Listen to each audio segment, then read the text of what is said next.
Hey there. Hey, how are you? I'm good. How are you? Thank you so much for Oh, yeah, helping. no problem. So let me just promote you here. Okay. And then could you, I don't know if you saw my text, but could you send Mayor Zoltansky a panelist link? She wants to jump on and just welcome everyone. Okay. Is she going to be on right now, do you think? I can ask her to get on. Okay, so I just made you the host. Let me go send her an email.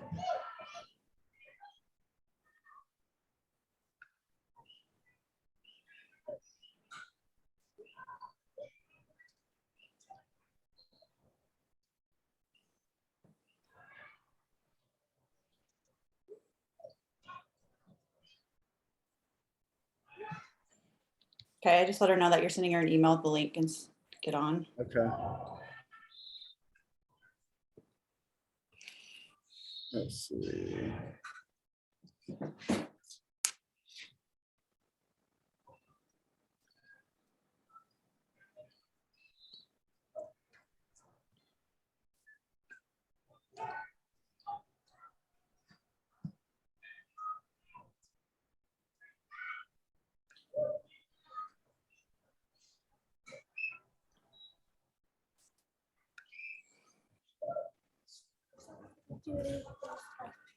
Get some.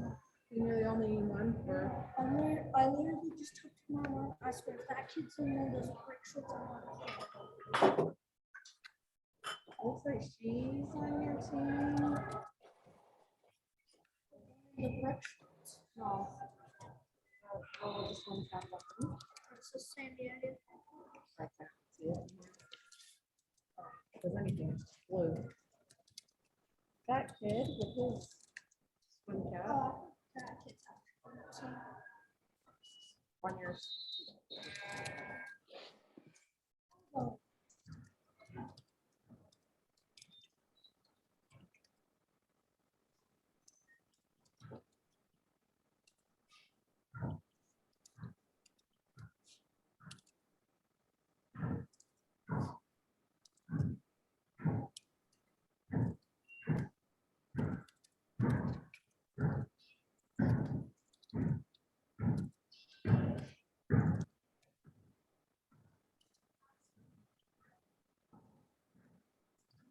Okay, Evelyn, I just sent that to her, and then when she jumps on, we'll just promote her to a panelist. Okay.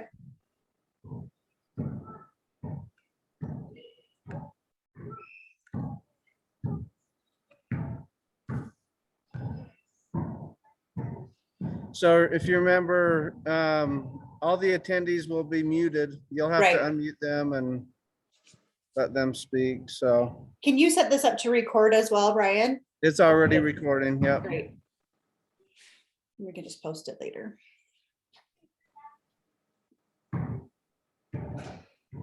How many did you have show up at this last year? I think 30 to 40. So Oh, we'll okay. see. We kind of, had to set this up last minute. So hopefully we got it posted out enough places that people will realize it's a Zoom thing. Yeah. And I don't know, with all these cases spiking, hopefully we get some people show up. Yeah. When does the session start? Is it a It week starts on the from 18th of January. 18th? So Okay. yep, about a week, a little over a week.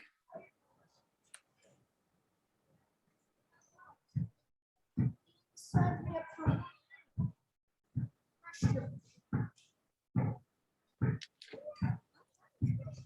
Well, you're signed up for 3 things. She can't find any of them. Fresh shirts, I don't know what she said. Yeah, I send her text to let her know. So No, hopefully she got it. Right. I can show it to her. No, she's.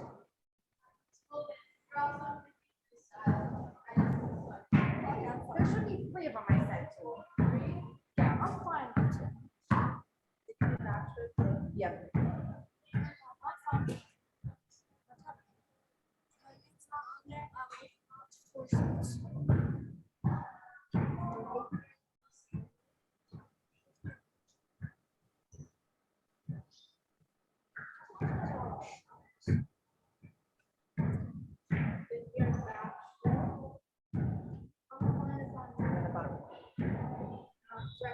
Or brush. Yeah. I got brush. restaurant, freestyle.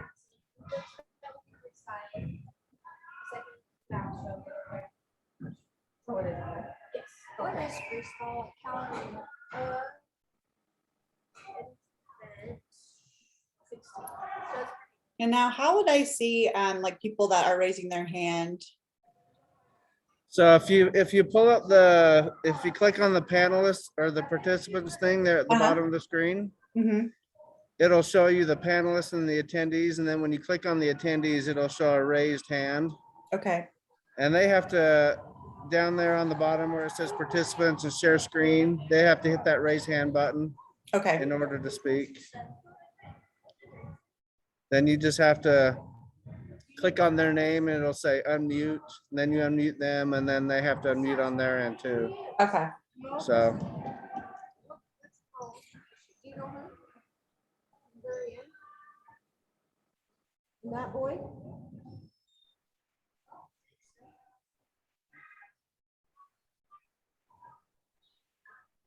Here, we can have.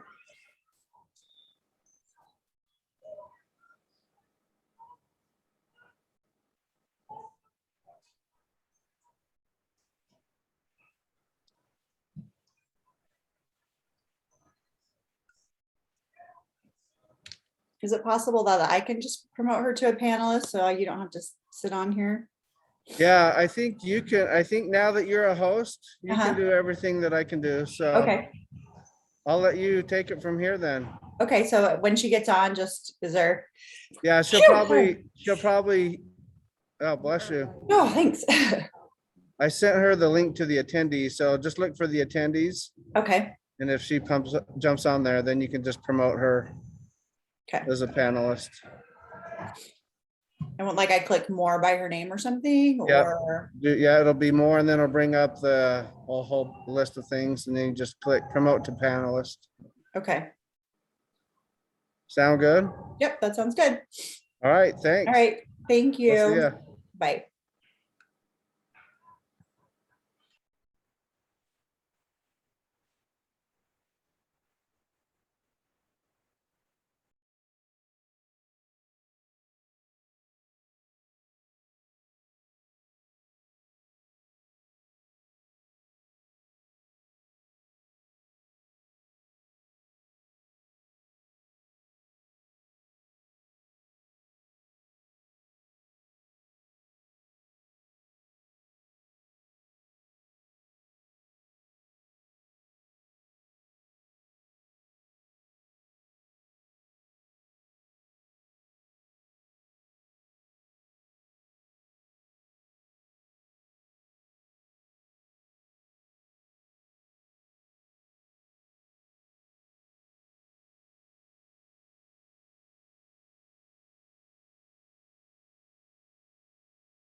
Good morning.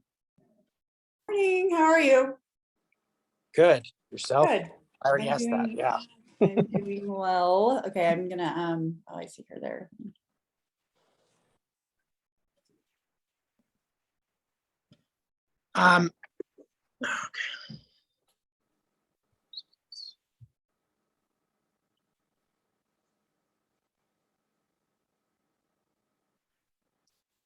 Evelyn, I'm going to test my video here and you can tell me how it looks, okay? Okay,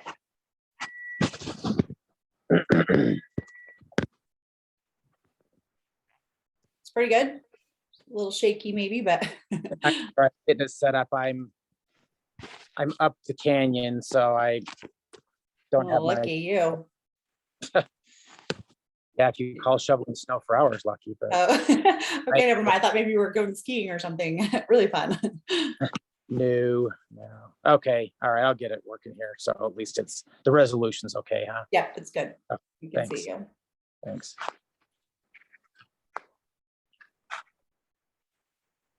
Mayor, it looks like we have one attendee on, and then we'll just kind of wait for all the panelists to jump on and Sounds good. So who are we expecting this morning to start? so it's all the House members. So it'll be Representative Spindler, Representative Elis, and Representative Harrison. And she will have to jump off a little early. She's got a caucus training meeting this morning. So, Okay, and then at 10:30, it'll be Senator Beebe and Senator Coleman. okay. One thing I'd love to, of the representatives to express is how easy it is to contact them, ways to contact them, and how to participate in hearings and discussions Okay. through all the channels. So good morning. Good And we are morning, Robert. and we are recording this so people can watch it later as well. So, Thank you. hi, Representative Spindler. Good morning. How you doing, Evelyn? Good. How are you? Good. Good morning, Mayor. Good morning. Does it feel Nice weird to being see you. called that yet? Feels great. Been quite a week. What a whirlwind. I said, Oh, if this is what it's like to be mayor, I'm going to rate it a 12 out of 10. It was an exceptional week. Oh, that's great. Mhm. Good to hear. Yes. Well, thanks for doing this again. I think it's really helpful. Yeah, I'm a little bit bummed that we couldn't do it in person, but we just felt like with all of these cases just skyrocketing, that this is probably the safest for everyone. No, I So, totally agree. Indeed. I know I had a speech written for my swearing in about how great it is to be getting back to business as usual, that we're emerging from the pandemic economy, and now we are ready for normal operations, and tore that up. Every time we 2 think days that's on going to the job. happen, it comes back. Mhm. The pandemic is toying with us. Yes, but fortunately we have the tools to keep ourselves safe now. We're in much better position than we were 2 years ago. Yeah. so we've got about 2 attendees on, and we're still waiting for Representative Harrison. So we've got still about 8 more minutes though. Okay. So does the city have any kind of COVID strategy about testing or anything like that? Or is that all at the county and state level? It's all county health department. And of course, I support the health order that was issued yesterday. I'm thinking more testing, because I'm hearing a lot of people that are concerned about the ability to get tested. Do you know anything? Have we heard anything about that? We don't have obviously a city based on they're all the state or county that are, but I mean, I know that is a concern. I think, I'm sure the OSHA rules that could come into effect. Those are all up within the Supreme Court right now. So that would require us to test our employees who choose not to get vaccinated weekly. So we're concerned about how we'll logistically do that if there aren't enough tests to do that. I mean, that's, so. If you just drive by the old Shopco on 94th, Yeah, I mean, I saw it that line yesterday. is never down. It's, Yeah. people are waiting for hours to get tested. Yeah. So I think we'll need more sites for sure if we can get more tests. That's I think the clincher here. Yeah.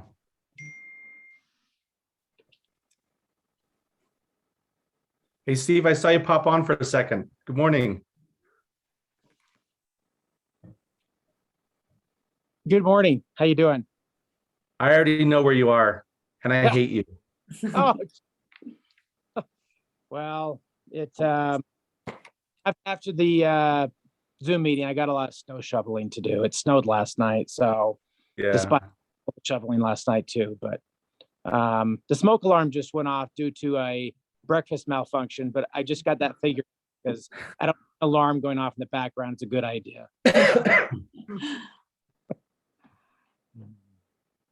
So how much snow do you have up there? It's about 6.5 feet. Whoa. And in the Wow. middle, snow slid off the roof and it sounded like an avalanche. I bet. Oh, get your attention. Do you shovel the roof too? The part that is not like a kind of a deck area, I shovel that just for fun because you have these big blocks that just tumble off. But once the cabin heats up, the last snowstorm, then it just will slide naturally. So just want to make sure you're not standing underneath Under it. it? Yeah. Is it a metal roof? Yes, yeah, Okay. heavily pitched because flat roofs don't last too long up here, I don't think. Yeah. Where is your cabin at, Representative Listen? Silver Fork, just kind of next to Solitude. Very So, nice. yeah. But hey, we'll take all the water we can get, right? Yeah, that's true.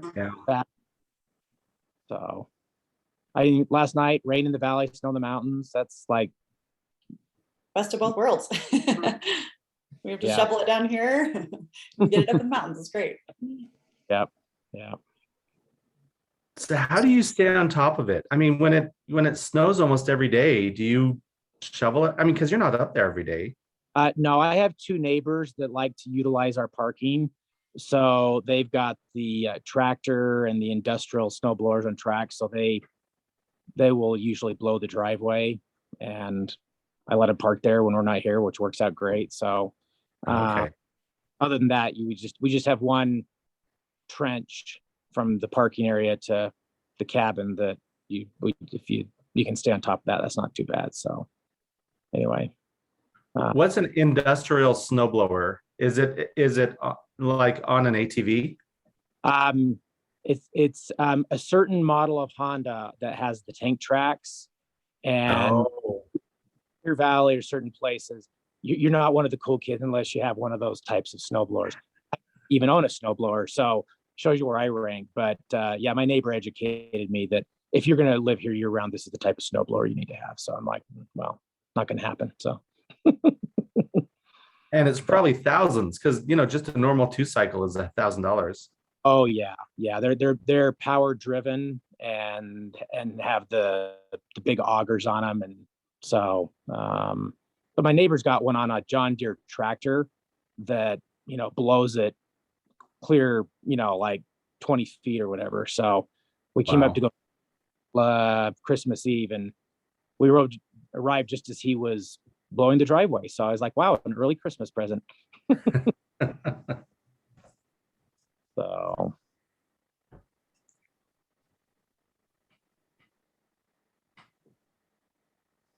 looks like we're getting some additional people here, so that's nice. Yeah, we'll get started in just a minute. Hopefully Representative Harrison will be jumping on soon. They do have their caucus training meeting today, so she'll be on for just a minute and then have to jump off. Okay.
Well, welcome everyone that's jumped on. We are just waiting for Representative Harrison, and so we'll just give her maybe a minute or two.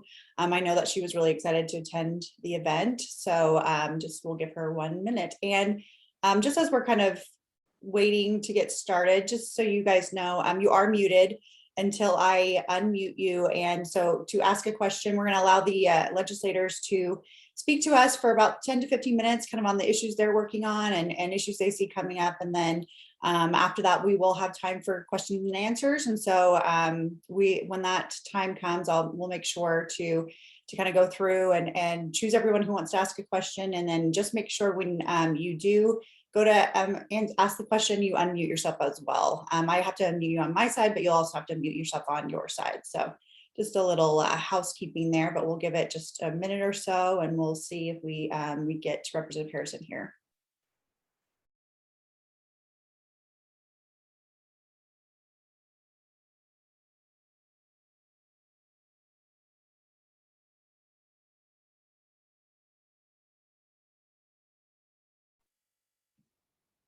Can you hear me, Evelyn?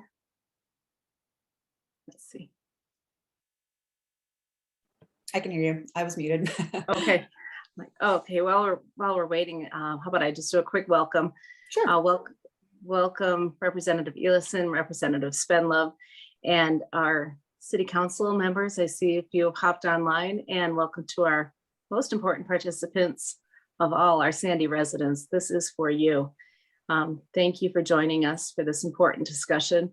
It's become an annual tradition thanks to the organization of Evelyn Everton, our legislative affairs director in the city. And I want to welcome everyone and just let you know that this is an important opportunity to let our representatives know issues that are of concern to you and a great way to relay your concerns. So thank you so much for participating and look forward to the discussion today.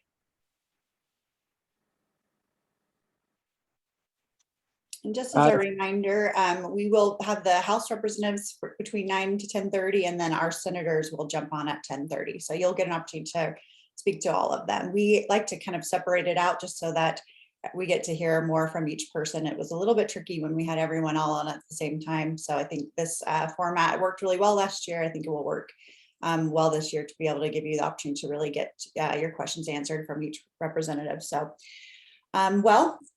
since Representative Harrison is not here yet, I'm sure she will be here any minute. So maybe we'll just get started. Representative Ellison, do you want to give us, 10 to 15 minutes on the issues you're working on and what you see kind of coming up in the session? Yeah, certainly. Thanks, Evelyn. Thank you, Mayor. I appreciate the opportunity to participate today, and I'm grateful for Sandy City arranging this. I'm going to give the mayor a shout out just to start out with here. 3 weeks, I don't know, 4 weeks ago, I gave the mayor a call about something I wanted to talk about. And she says, "Can I call you later?" She says, "I'm in a snowplow right now." And I thought, wow, I know that there's labor shortages, but she's rolled up her sleeves. And when I spoke to her later in the day, she had been out with the snowplow, Sandy snowplow personnel. And she said they'd taken her down one of the most treacherous roads in Sandy. The snowplow got stuck, and then another snowplow came and they got stuck. And I guess it all finally, I don't know if they had to wait for the snow to melt, but finally got worked out. But I was impressed that she was out with our frontline workers, understanding their concerns and challenges, and also nice to know that the roads were getting plowed. So anyway, thank you, Mayor, and welcome to office, and look forward to great things. So I'm Representative Steve Ellison. I serve House District 45, which is kind of the northern part of Sandy, includes part of Cottonwood Heights, Midvale, and includes White City, north of the Gully. So this is my sixth term, and just by way of background, I never really dreamed of being a politician. Kind of got recruited and decided to run in a real short order. And one great thing about the legislature is that it's a citizen legislature, so we're not full time. and we all have normal jobs.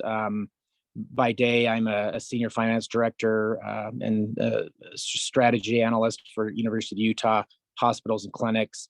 Was trained as a CPA and attended the University of Utah.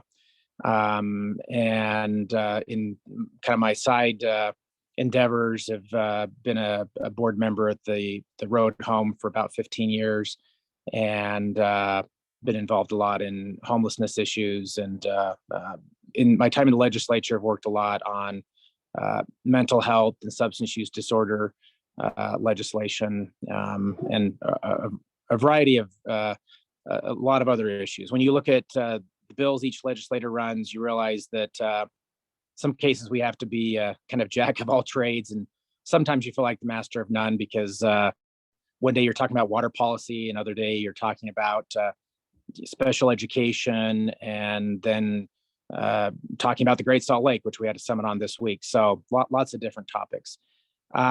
This maybe just a really brief recap of the last session.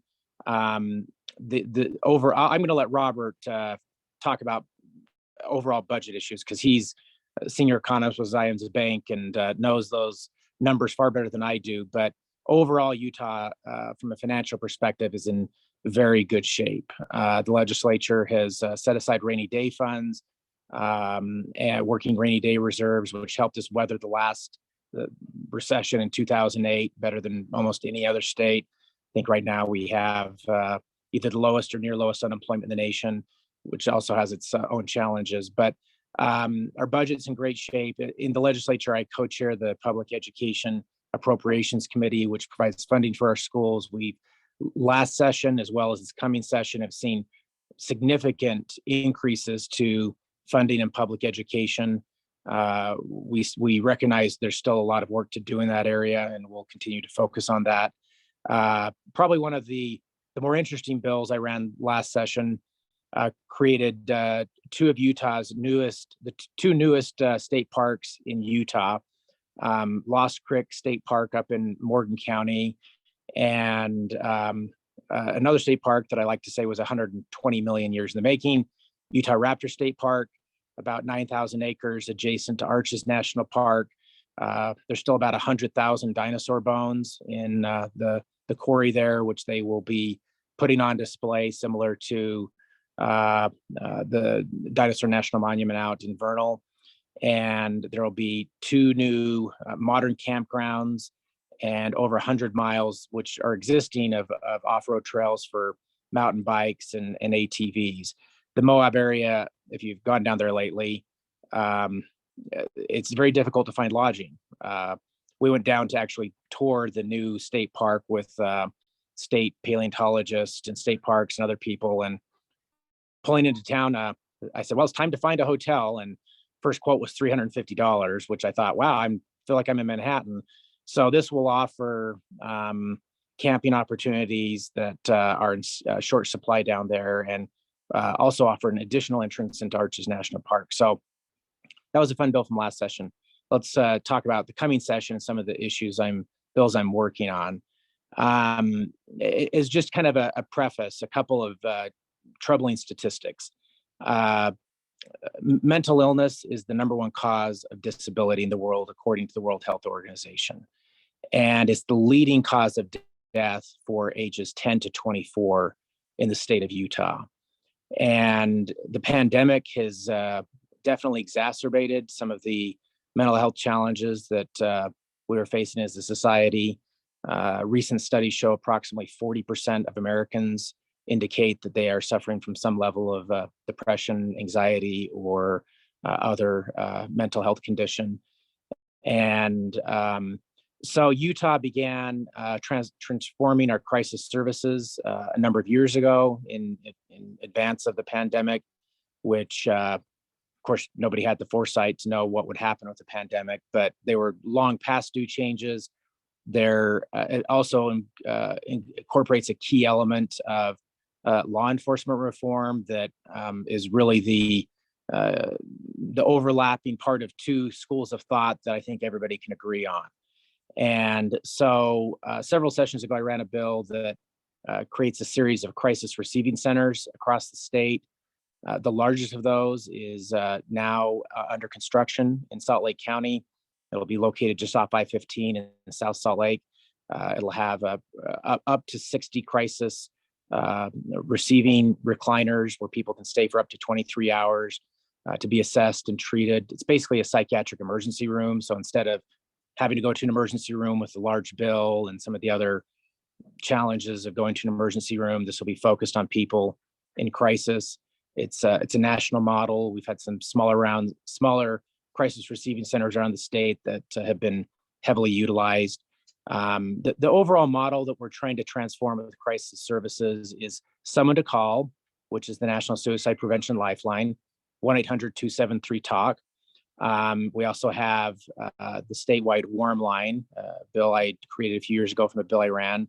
That's 1-833-SPEAK-UT. That's if somebody's not in crisis, but not doing too well and just needs someone to talk to. So the overall model, someone to talk to, someone to respond, and a place to go.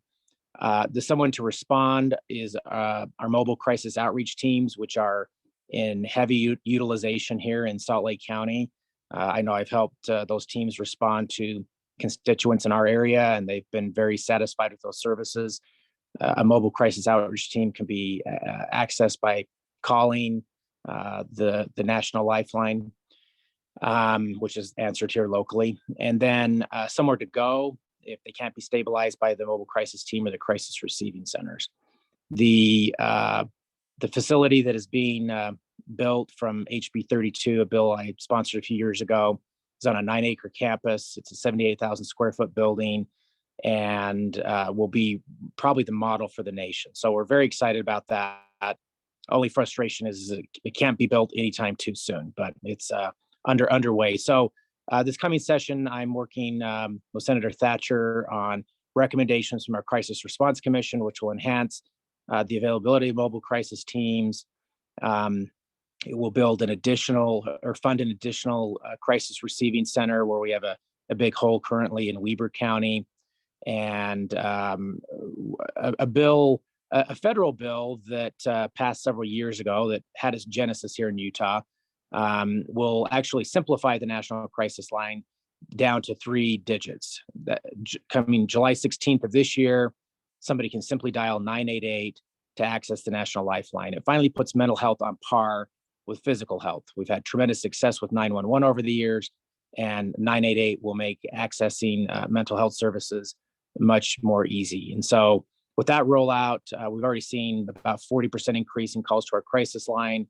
And come July, we expect that number to go up even higher.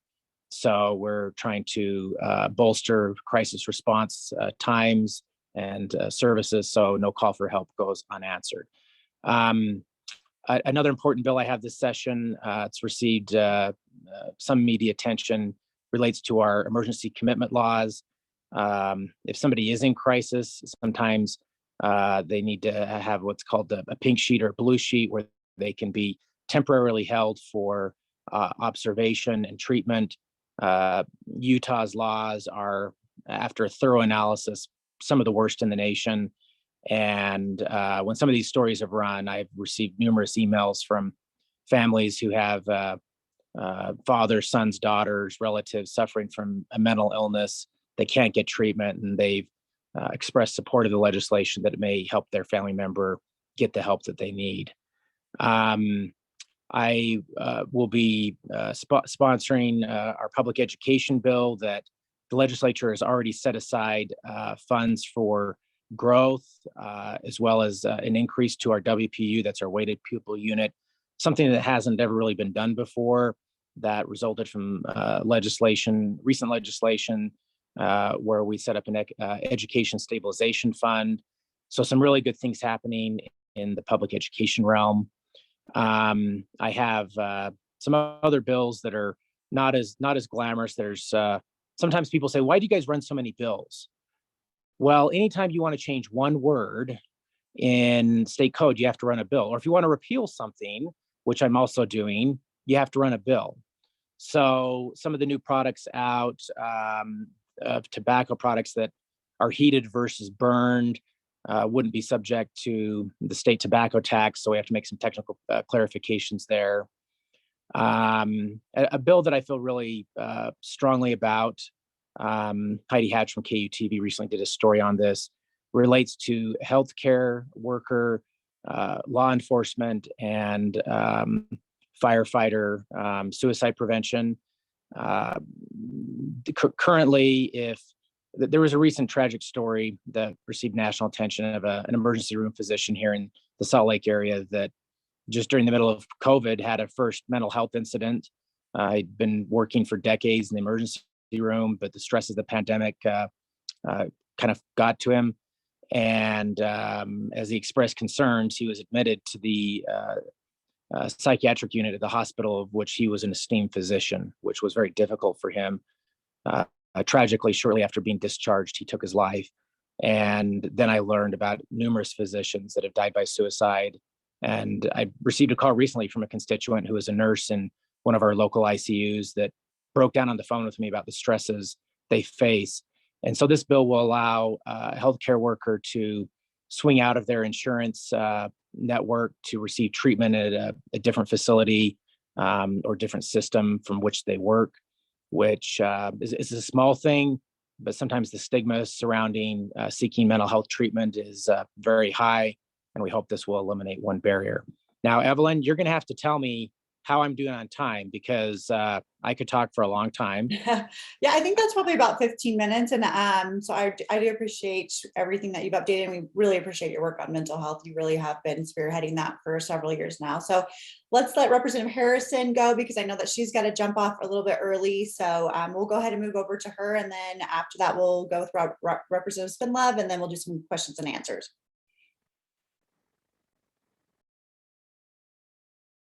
Deputy Mayor, are we just highlighting some of the things we're working on this session? Yeah, just anything you want to, let us know, or anything that you think we should be on a radar for the upcoming session as well. But yeah, please give us a, quick recap on the things you're working on.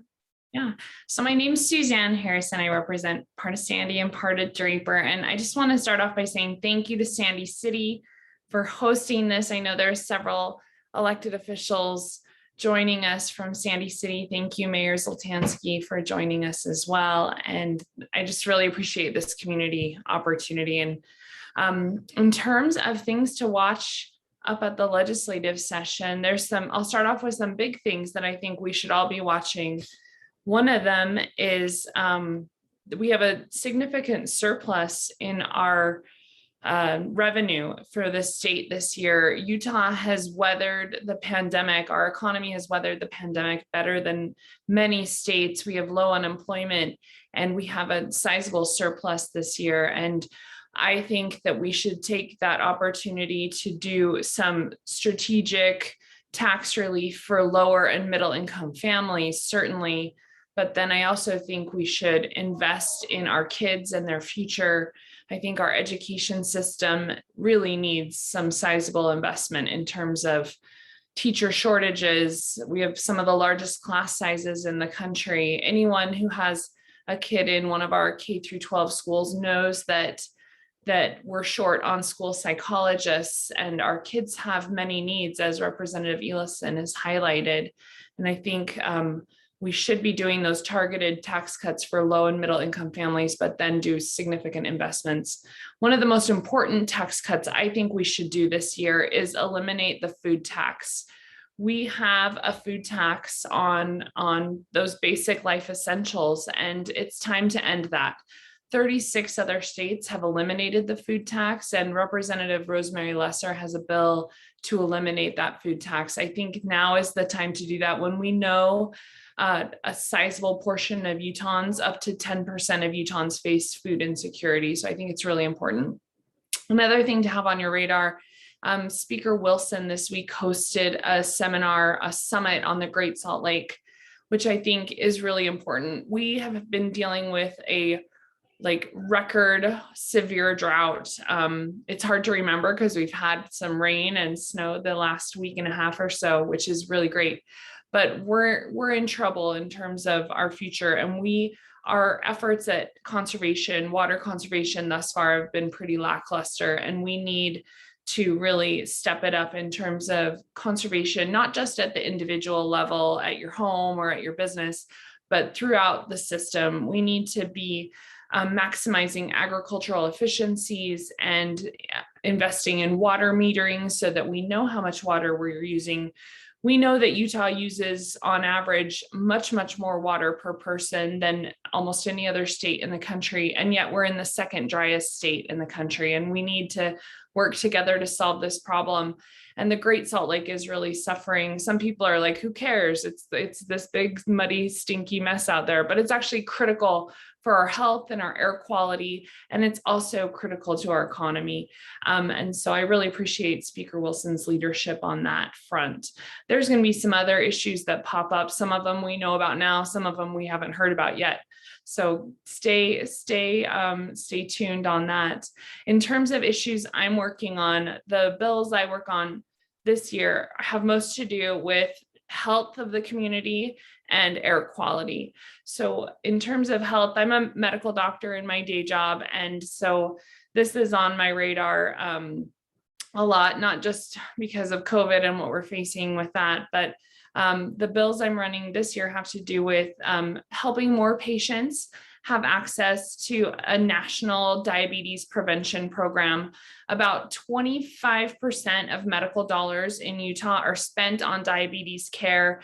And yet for type 2 diabetes, for so many people, it's a preventable disease. If we can help people get the skills and help and support that they need to either prevent developing diabetes in the first place or manage their diabetes effectively. So this bill would help folks on Medicaid have access to a national diabetes prevention program to help them avoid diabetes. It's evidence-based, it's incredibly effective at helping people reduce their risk dramatically. It also reduces their risk of high blood pressure and developing strokes, heart attacks, those types of medical conditions.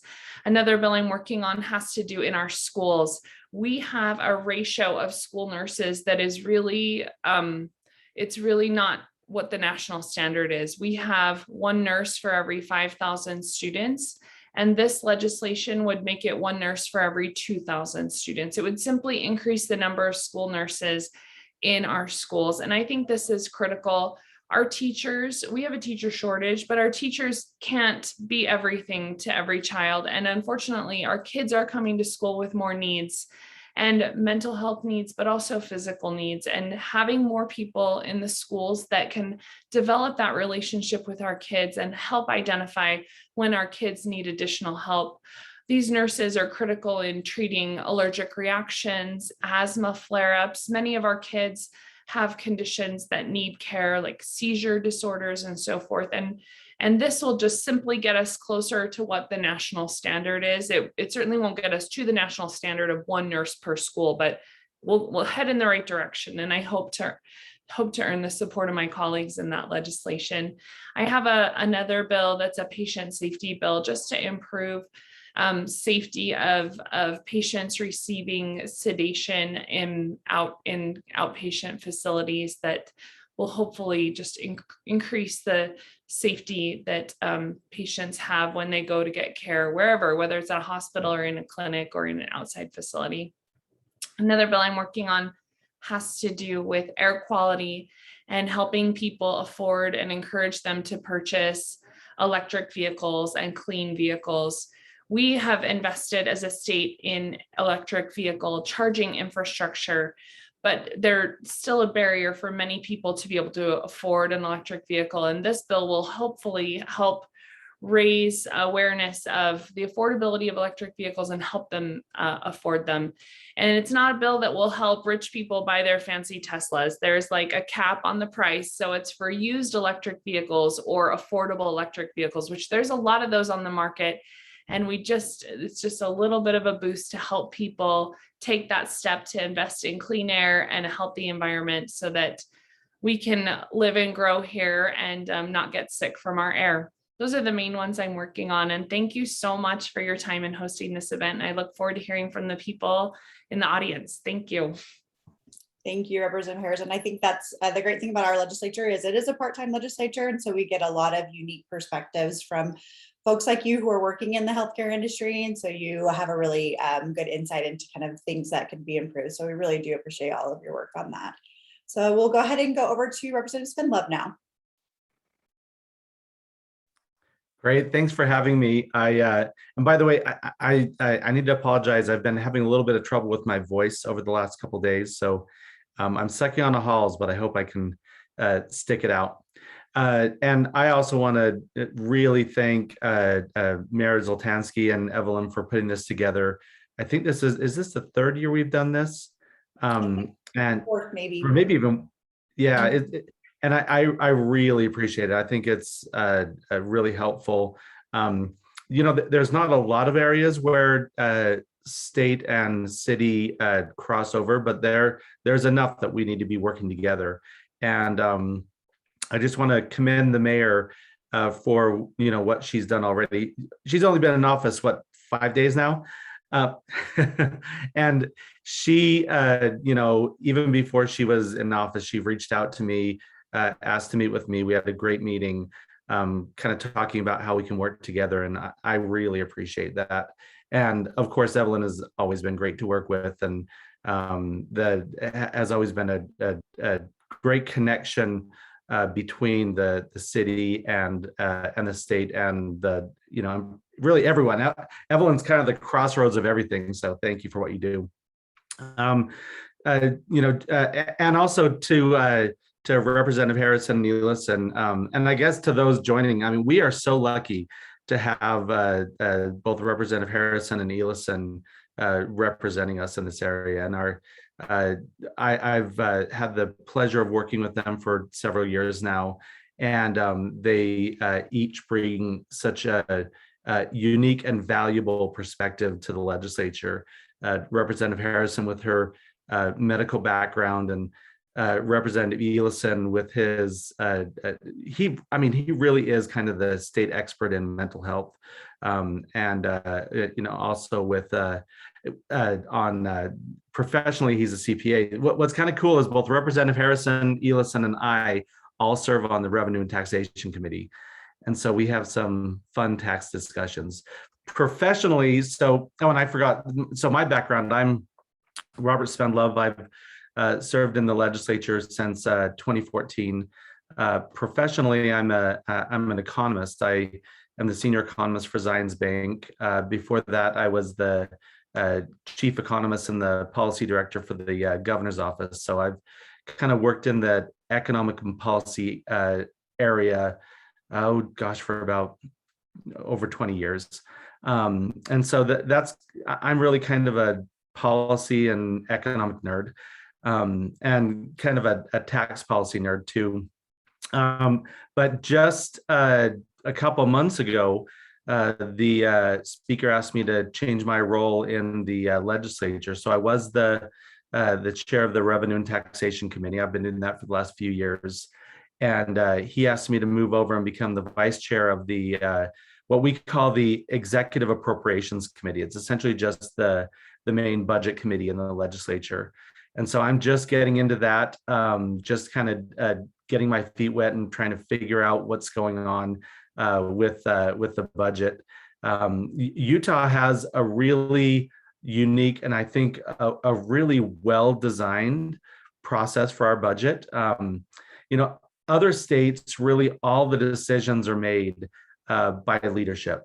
And when you think about the budget, and it's that way in Congress too. If you think about Congress, they have what's called their Ways and Means Committee, and that's their budget committee. And every budget decision in Congress is made by the Ways and Means Committee.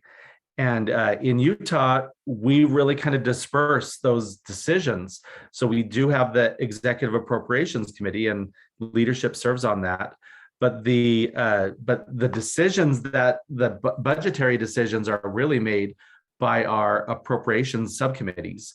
And so we have public education, we have higher education, natural resources, social services, economic development. So that there's a number of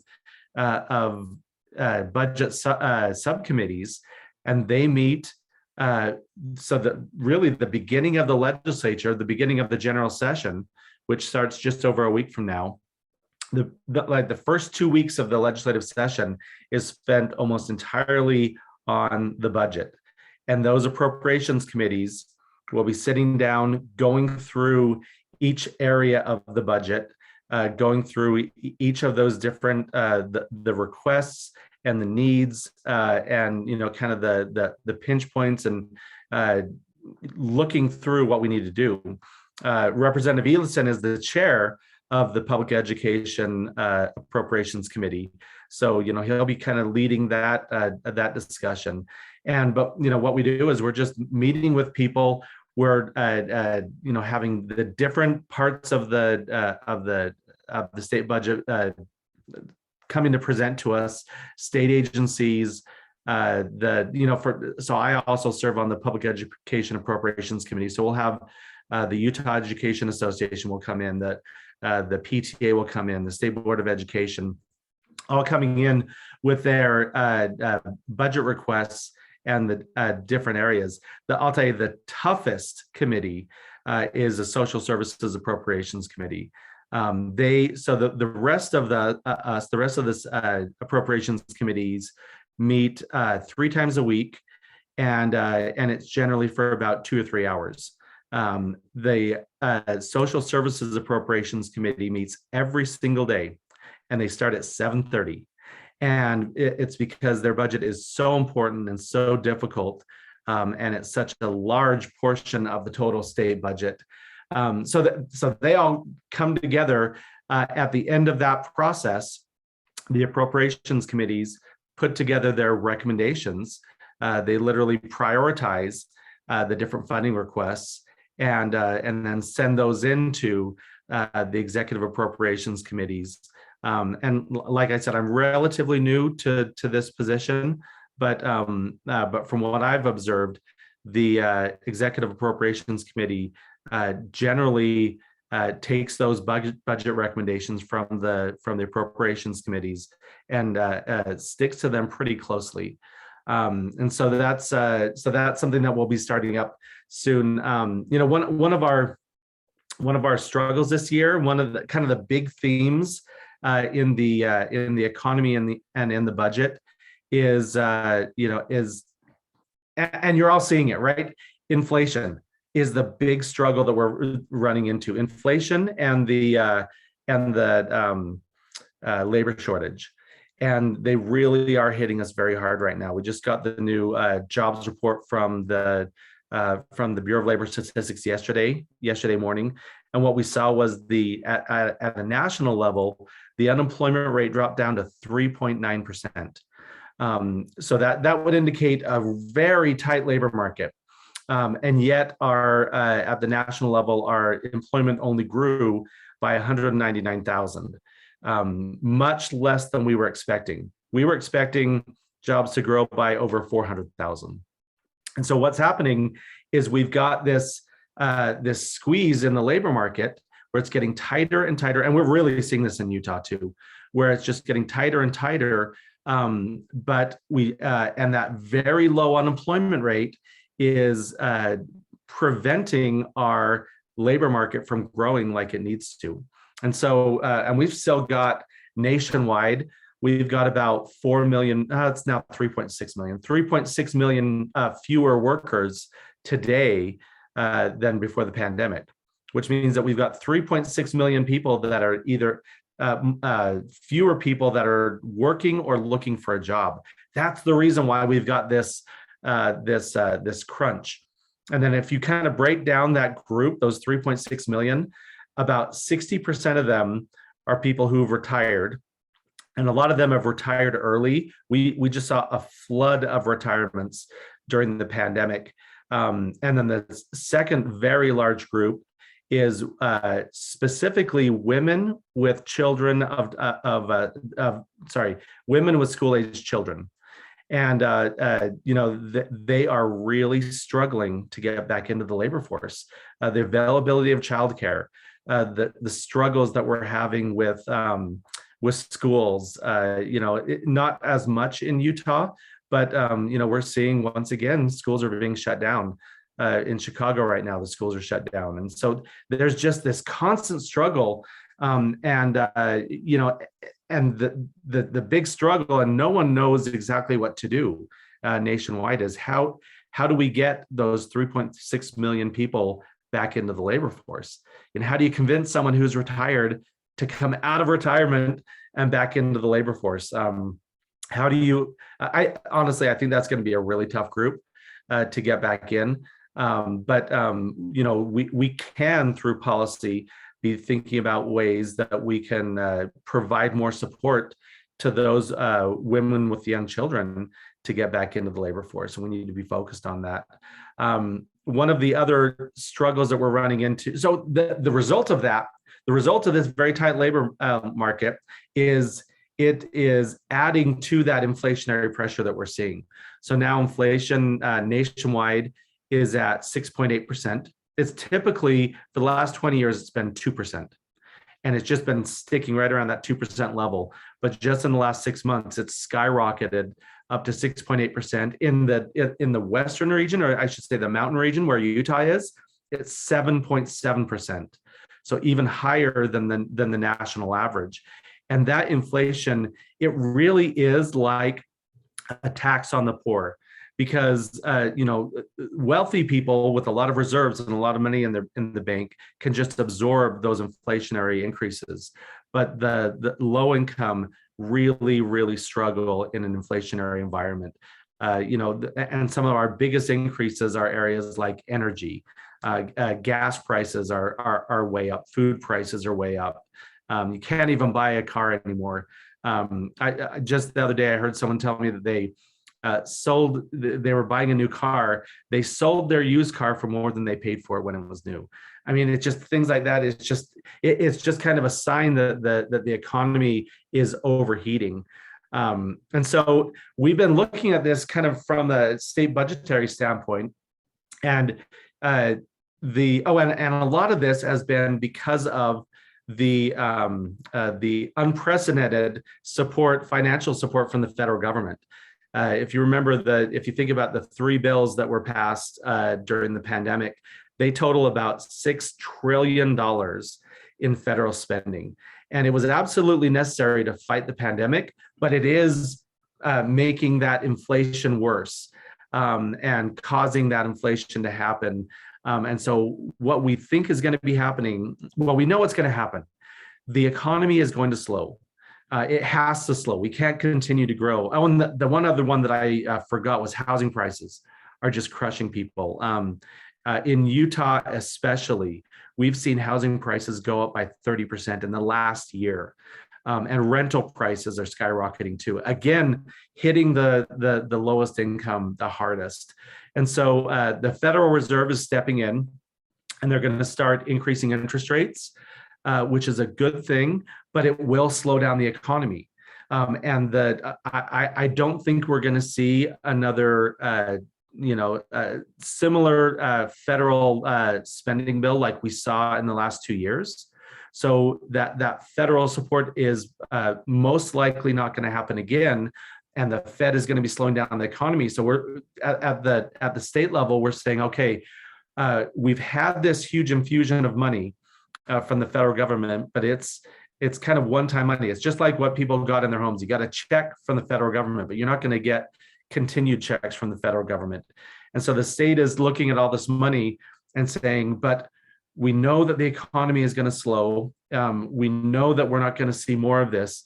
So we need to be really careful how we spend that money. If you as a family, when you got that $1,400 check from the federal government, you didn't, I'm guessing you didn't go out and, get a new lease on a car.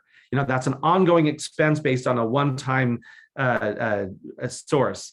And so we at the state are trying really hard not to expand ongoing expenses when we see a lot of the money that we've received as being one time, and especially when we think that the economy will be slowing in the next year, and we need to at least prepare to be really careful about that. So that's going to be a big discussion in the next legislative session, is just trying to navigate this and make sure that we're still in a financially sound position. And I'll just quickly cover 2 of the bills that I've been working on that I'm really excited about.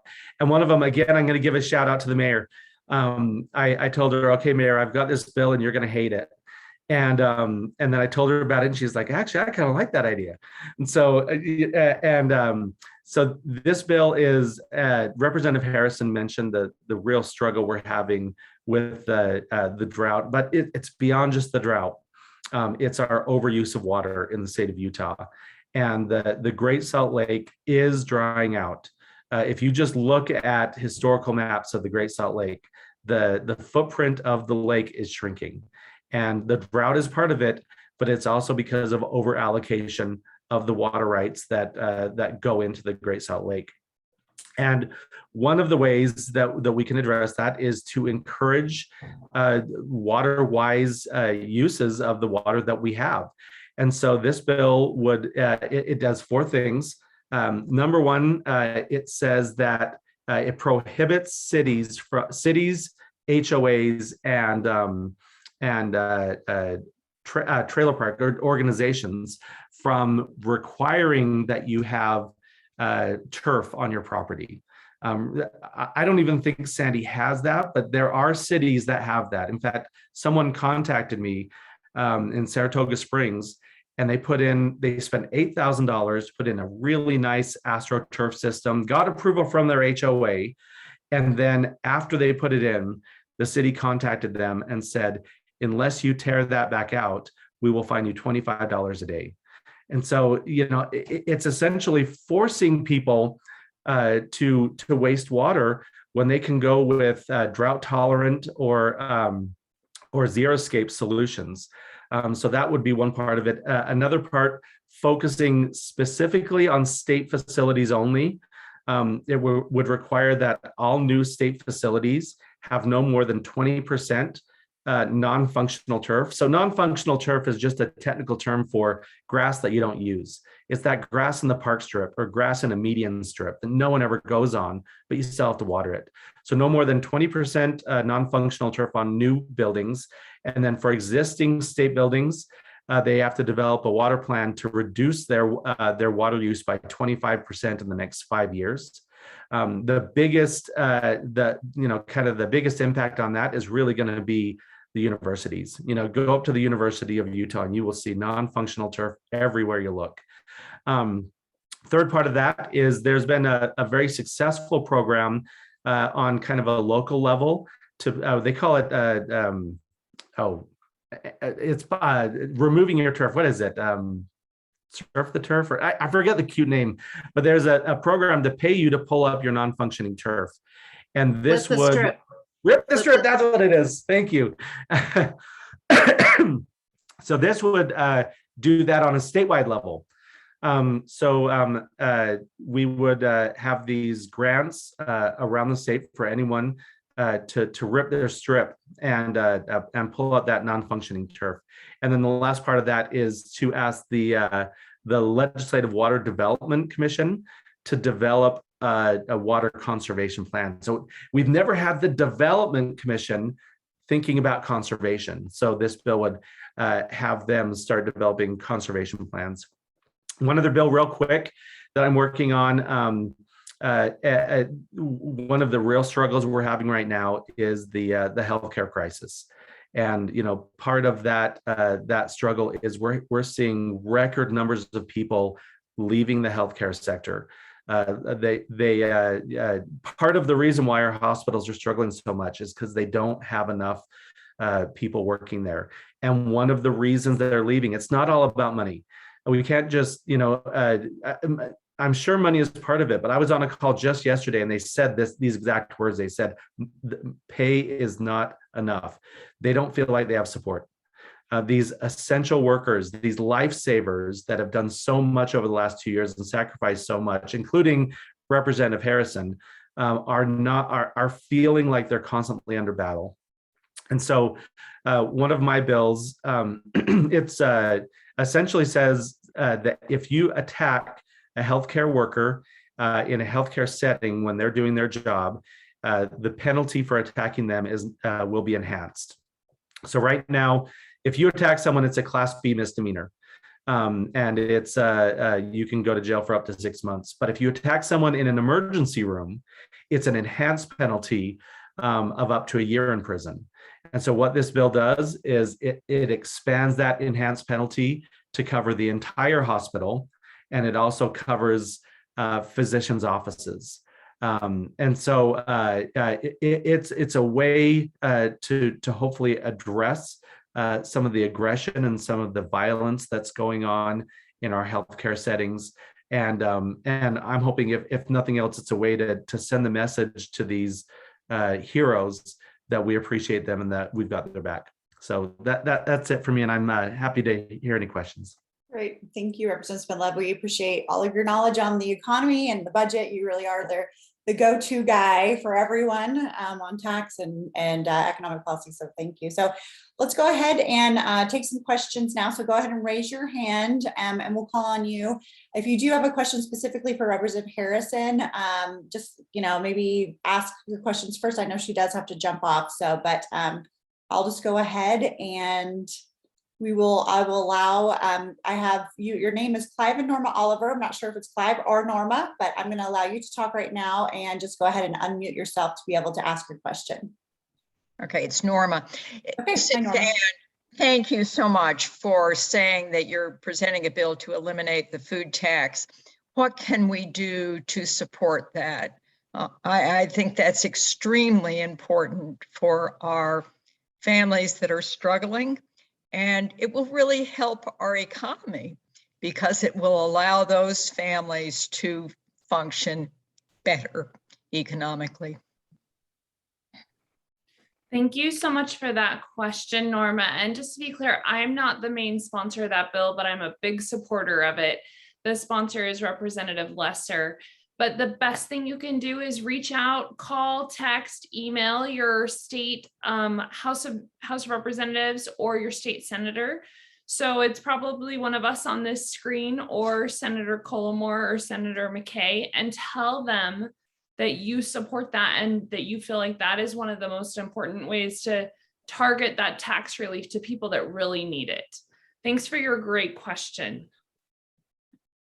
Okay, I have just a number here. I'm going to go ahead and allow you to talk. It's 5199974 is the number I have as your name. So maybe let us know your name and then please ask your question and go ahead and unmute yourself. Hold on one second.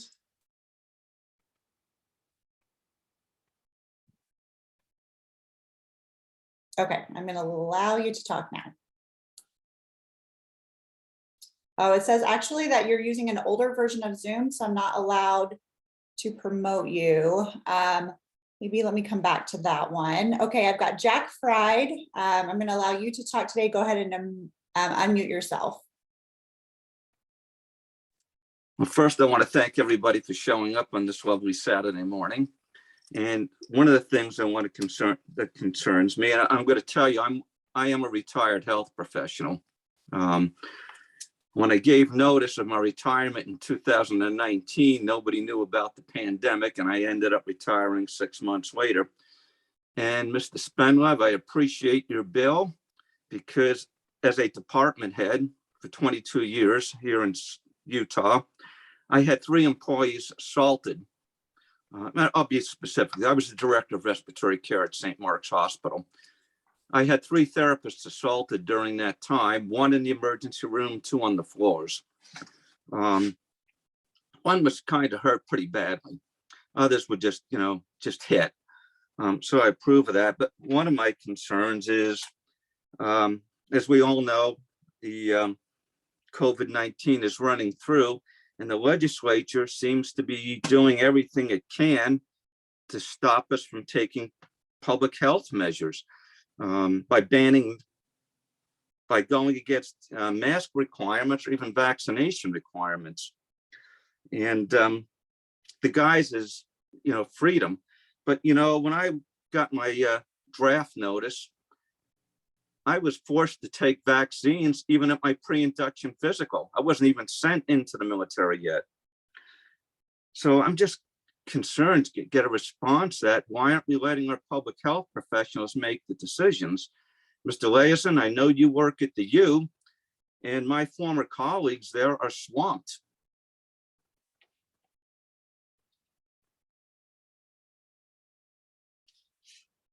Who would like to take that one? Go ahead. Representative Harrison. Jack, I just want to tell you thank you for your service and thank you for sharing your feelings today. I share your frustration as someone who's in the trenches every day. It's really hard. I voted against bills that took away authority from local public health authorities. I believe in local control, and we need to let those public health experts help and guide us. And while, you know, everyone's tired of this, and I wish it were over too, we're just not in a situation that we're done with this. Our hospitals are literally full, and with approaching 10,000 cases yesterday, with a 44% positivity rate in the testing, this Omicron is everywhere. And luckily it's mild for many people, but just the sheer number of cases means that our already full hospitals are going to be getting an influx of patients very soon, as you're well aware. I appreciate Dr. Dunn's measure, her order yesterday, and I wish that we had not passed legislation to make it much harder for local public health authorities like Dr. Dunn to do her job. So thank you for sharing your feelings, and I hope that that common sense will prevail as we move forward. I'm concerned about some bills coming our way in the legislature that will actually be an attack on businesses and their rights to create a safe working environment. So stay tuned. We don't have language on some of those bills, so you know, we'll see. But thank you for your concern and care.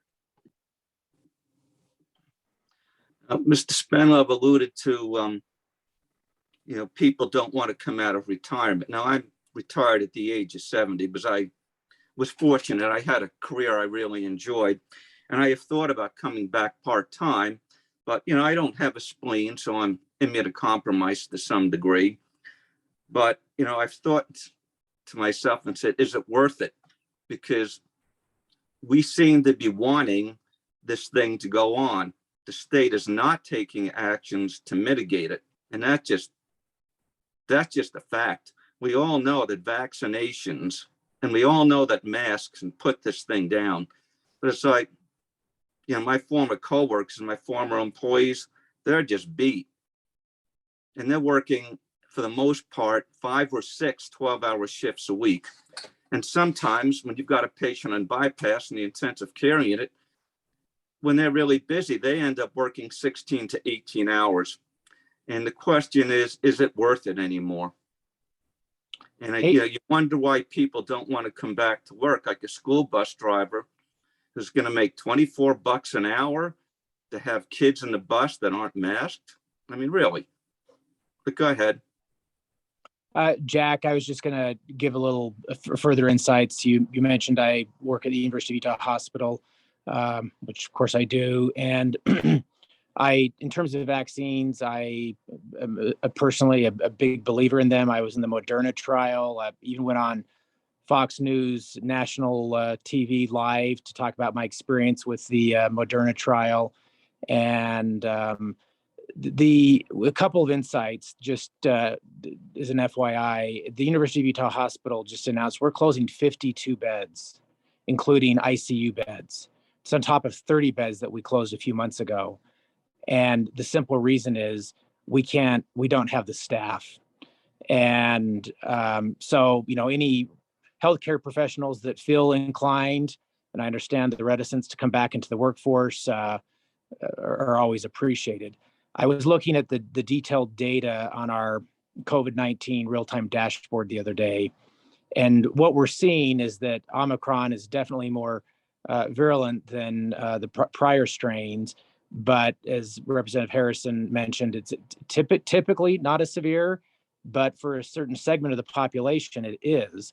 And a number of those people are ending up in being admitted in our ICUs and being ventilated.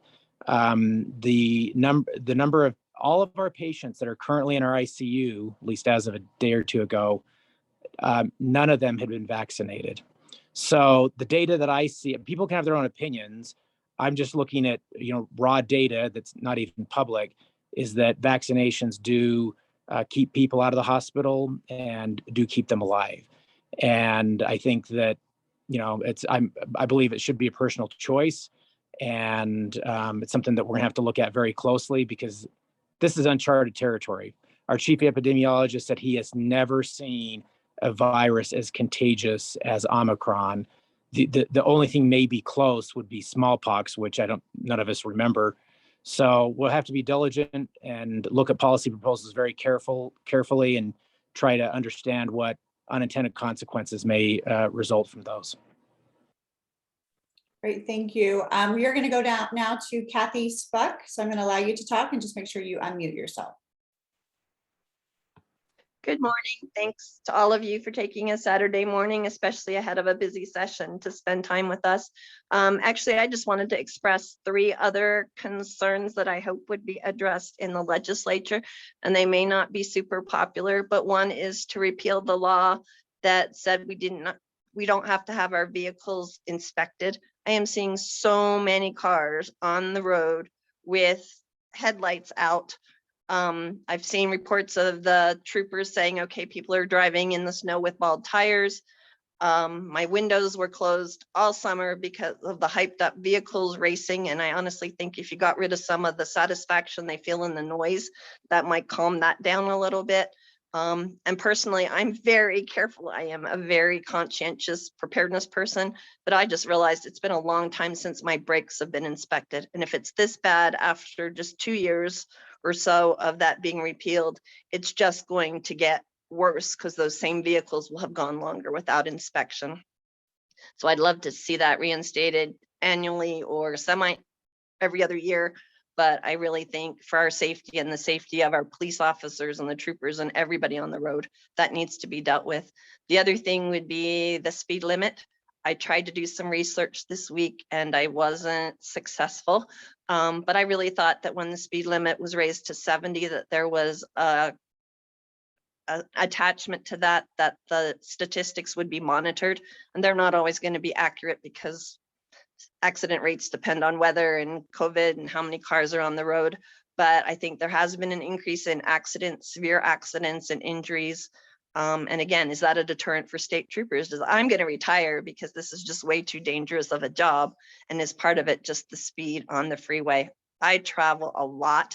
I can't say that I've ever been to a city that allows 70 miles per hour in the busy city zone. So I would say from Lehigh to Bountiful, it needs to come back down to 60. And that's probably not going to be popular, but I think for safety's sake, somebody needs to stand up for those of us that are terrified to be on the freeway because we just don't have reaction time anymore when people are darting in and out. And my third one, and maybe Mayor Zoltansky can comment on this too, is local control over fireworks restrictions.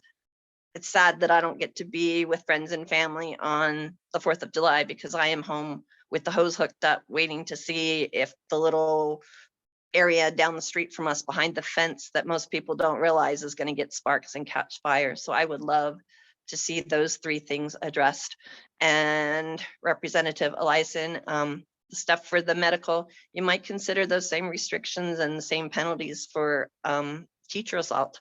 A lot of us left the classroom just because we're getting hurt. We're scared of the parents. It's just kind of scary. So thank you all for your service. Thank you, Kathy. Representative Ellison, do you want to address that one? Or all 3 of you? I wasn't sure if I heard a question, but I do have a few comments. I very much appreciate Kathy sharing her concerns. We could talk a lot about the speed limit. One of the major issues we're seeing on our highways are individuals that are clocked at going over 100 miles an hour. So it's obviously doesn't even matter what the speed limit is. That's way over. And that's where a lot of, when the speeds get that high, that's where a lot of the accidents and deaths occur. I'm almost certain I heard that there's a bill this session that's going to up the penalties if you're caught going that fast, and I move it into the reckless driving category with some stiffer penalties. Another issue that she didn't mention that it's closely related to highway fatalities is drunk and impaired driving. I have a bill I've been working on all year with Mothers Against Drunk Driving and Department of Public Safety to further enhance and refine our DUI laws. It's typically every session I run a bill on DUI. It's something that I have zero tolerance for, and I don't think we should have as a society. We had 11,000 people arrested last year for DUI. And the statistics show that somebody drives 100 times drunk before they're arrested. So theoretically, that could be well over 100,000 incidences of impaired driving. And so in terms of highway safety, I'm focused on that issue.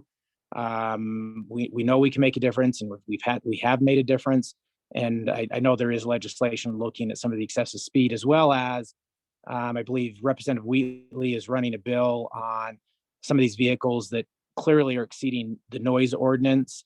And so I'll be interested to see the details of that bill. Your comment about teacher assault, that is very interesting. My wife is a volunteer and sometimes a substitute at Jordan Valley School. It's the school for children with special needs. And she kind of just blows it off. We have a daughter special needs, so we understand that sometimes there's not as much intent or control with somebody with disabilities, but there's times she comes home where she's been spit on or hit, and luckily nothing severe, but it's an issue that hits close to home. Certainly give that some consideration, and thank you for the other issues you raised.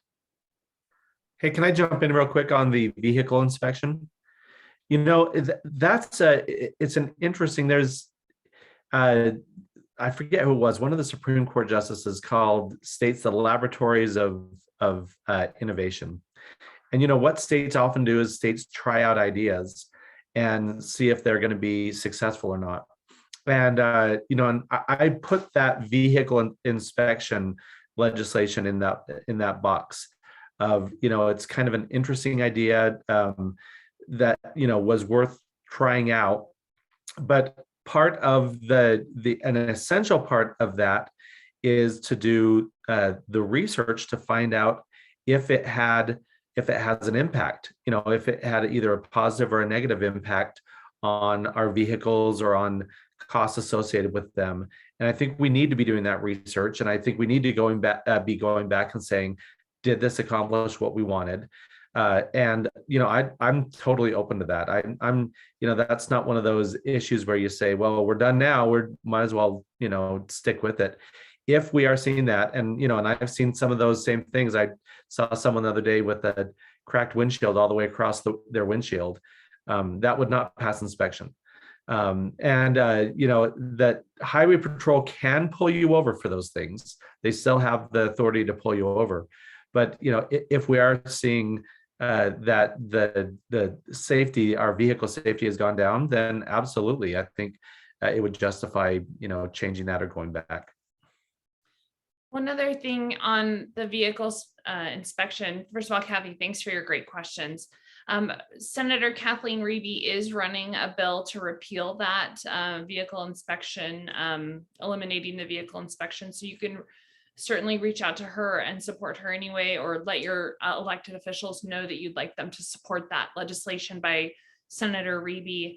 And then in terms of your other comment about, you know, teachers getting attacked, I think right now we just all need to work together to bring down the temperature on many issues, whether it's healthcare workers getting attacked or, you know, teachers getting, you know, assuming the worst about what's happening in our schools. I think we all need to work together to bring down the temperature on every issue. And first, if there's something that you're concerned about, talk to your teacher, talk to your school, talk to your healthcare provider, so that it's not something that we're just automatically, you know, our first reaction is battle mode. And I think everyone on this call, everyone in our community can work to try and change how our public discourse is happening. And, you know, everyone on this call maybe has different views, different political affiliations, what have you, but we're all Americans and we all need to work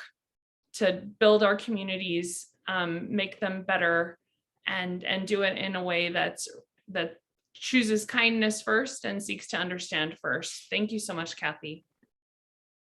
Mayor Zoltansky, did you want to maybe, oh, sorry, Representative Spindler. No, I just want to echo what Representative Harrison said. That's I am so concerned about that right now. Our society is stressed. Our society is upset. And we've got to figure out a way to come back together and and focus on how we're similar, not how we're different. And it's really concerning to me. So thank you for saying that, Suzanne. Thank you, Kathy. Thanks for the great question, the mention of the fireworks restrictions. This past year, we were in extreme drought conditions, yet cities still lack the authority to make global decisions for their own individual conditions. It was very difficult, and we were required to follow a map maker's description of waterways. It's confusing. The challenge, representatives, is it's confusing for our residents. It's difficult for our city to enforce, and it takes hundreds of hours to administer the map approach to fireworks safety.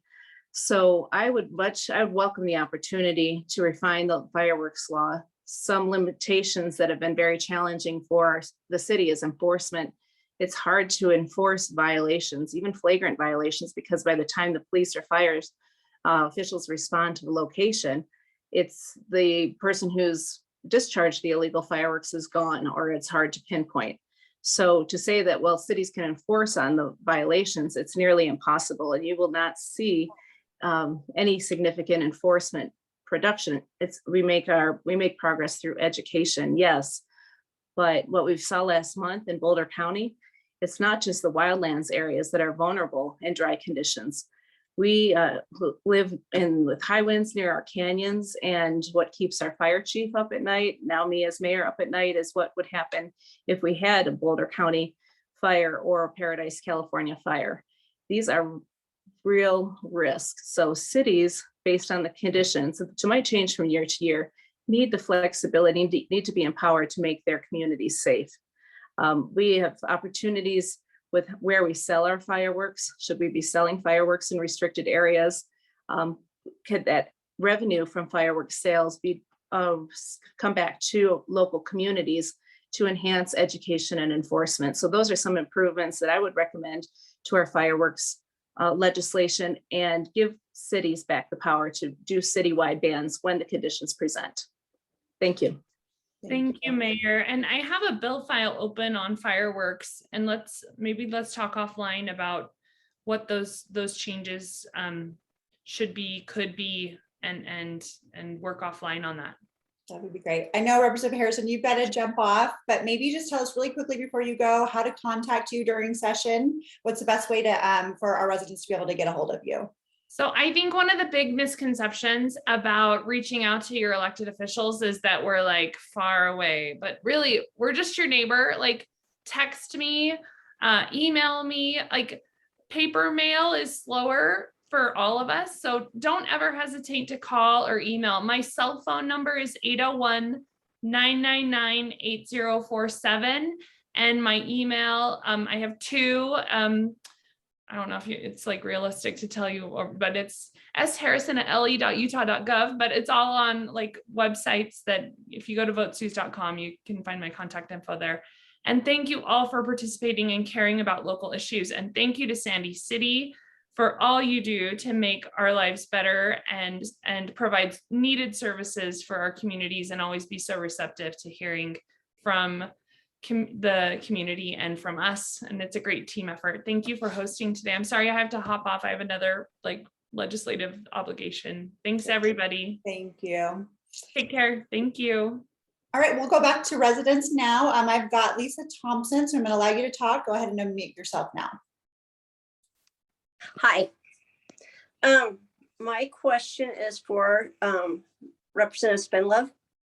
I love the fact that you've got legislation on the books for drought, but correct me if I'm wrong, residential use of water is 2%, and we didn't address or discuss anything about farming, which is 60%, and golf courses, which is a huge percentage. Desertification between improper, well, not improper, but farming ways where they're not letting the land rest and different things that they can do so that they can use water efficiently. You cut residential use in half, that's only a 1% water savings. But if you can do something about farming and cut it by 1%, that's a 6% savings. Why aren't we addressing that? Yeah, thanks for your question. You're absolutely right. And so if you, just this week, Speaker Wilson hosted a Great Salt Lake symposium. And, kind of looking at these issues and bringing these issues to the front. Representative Joel Ferry does have a bill that is going to be doing something similar to what you're talking about, trying to address the agricultural uses of water. Yeah, and that's where I say you're right. My bill, I think a lot of it is trying to retrain people to be thinking about the fact that we live in a desert. But you're right, the vast majority of our water use is agricultural. And we've got to, I mean, here's the bottom line. We've got to have in our state a paradigm shift. We've got to start acknowledging that that we're running out of usable water. And for 150 years, as long as we've been in Utah, it really hasn't been an issue. We've had more water than we need, and so we didn't have to be careful. We didn't have to conserve that water. But now, we have a record population growth. We're one of the fastest growing states in the country. And we're projected to continue to grow. Our population will double over the next 50 years. And in that context, and I love agriculture as much as everyone else, but we're also the second driest state in the country. And what is agriculture? It's essentially exporting our water. So that's what you do. You take water, you put it on the crop, you grow the crop, and you sell it. And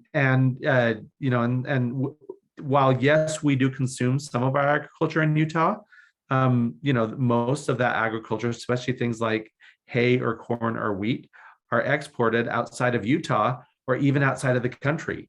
So that means that we are exporting our water in the second driest state in the country. The hard part, and it is really hard, is we're working with farmers that have been farming this land for generations. Their entire livelihood is based on this way, of exporting these products, and communities are tied to this. And so it's not something where you can just say, we're going to cut agricultural water use in half, in a year. It's going to take some time. It's going to take a lot of discussion. It's going to take working with them, addressing these kind of changes. It will happen, and it has to happen, but that's going to be a long conversation, and it's going to be difficult. But I'm encouraged that now we are focusing on this. It is a priority for the legislature and for the state and for the governor, and we're having those difficult conversations now. Thank you. Okay, we've got, it looks like Dennis, I'm going to allow you to talk. Go ahead and unmute yourself now. Good morning. Thank you for this opportunity. I appreciate it very much. I do want to thank Representative Ellison for all of his past work and the work he is going to be doing on mental health disorder. It's very much needed. However, I do want to make the point that substance use disorder and deaths from it have increased over the last, from 2020 to 2021. This is somewhat due, I would imagine, to the, well, not imagine, I think some of the statistics prove that it's happening because of the isolation caused by the pandemic. I do want to understand if there are, or what they are, some bills that will help to mitigate the substance use disorder situation and the deaths that are caused by it. Evelyn, can I start out? Yes, please. Thank you, Dennis. It's always good to hear your voice, and your advocacy over the years has been tremendous. So I glad to see you're still at it, and can look forward to continuing to work with you. I have a bill this session. Last session, myself and Senator Todd Weiler ran a bill that requires that state officials, when they come up with consensus numbers to increase Medicaid, consider behavioral health in those numbers. For years, they just considered physical health cost increases and not behavioral health costs. Now, when I say behavioral health, I'm talking substance use disorders and mental health issues. And so we got that bill passed. It had a sizable fiscal note. And this year, when they did the consensus numbers, they did consider mental health and gave an increase there, which is fantastic. However, they chose to interpret behavioral health as not including substance use disorder, which is disconcerting to me because it's a generally accepted definition. I have a bill to, if we can't straighten this out beforehand, I do have a bill that's drafted to address that issue. Now, one thing that is squarely on my radar is the master settlement for the opioid lawsuits that have happened across the country against the manufacturers. Utah is poised to receive, I think, approximately 120 and maybe up to 150 million that will come in over 10 to 15 years. So I have been meeting with different groups that work in the prevention and treatment arena to determine how those funds would be best spent. Under federal statute or the settlement terms, those funds won't be going to survivors who've lost a loved one to substance use disorder, but it's intended to help prevent future deaths and misery. So I would be grateful to hear any ideas that you and others have about what works and what we can do to work with those individuals that need help. In my day job, it's an area that I work on, and we have seen in Utah, we have seen a dramatic decrease in the prescribing of opioids, which is long past due, which is we know was really fueled by big pharma and even the federal government calling pain one of our vital signs. And so change, unfortunately, doesn't happen overnight, but there are some big things, macro level changes happening, which should make a difference. But I'd love any ideas that you or others, other constituents have on this issue. I'd be happy to talk with you about it. I assume you are aware that the Utah Opioid Task Force has put together a subcommittee on that very issue of where to spend the money in agencies the best. I think you were involved in that. Yes. I did fill out format that identified what I thought was important in terms of agencies that can make the biggest difference and where certain allocations of the money should go. I shouldn't say most of it, but certain allocations. A lot of it in prevention, and prevention to me is a key that we can all do better at in terms of spending money and helping people out of this issue of substance use disorder, because we don't want them to get started like in schools. And the bottom line is there's a lot of kids with trauma who are passing through our K through 12 institutions and not being detected. And they get into a situation where they can't handle it anymore. And they over-medicate or medicate themselves to try to deal with it. So there are all a series of issues. And if you'd like to talk about it, I'd be happy to talk about it. But again, the task force has a rather large survey on where some of these things ought to be. Thank you, Dennis. I am in contact with the members of that group, and we'll be looking forward to kind of their final recommendations and how we can execute that. I'll just finish with a quote that I really like. I don't know who to attribute it to, but it says that trauma is the gateway drug. And that is so often the case. And so many people with a substance use disorder are trying to self-medicate for a mental illness. And so providing better, easier access to behavioral health is critical. I have a bill this session to measure behavioral health metrics throughout our health insurers and our health systems that I think will be a very important step to address the access issues that we have as a society. So thank you, Dennis. Okay, it looks like we have about one more, just probably time for one more question. I do want to, after we are done with our representatives, I do want to give everyone maybe a 5-minute break. I know it's a long meeting. So I'm going to go ahead now and go to Bev. You'll be our last question for our House representatives. Go ahead and unmute yourself now.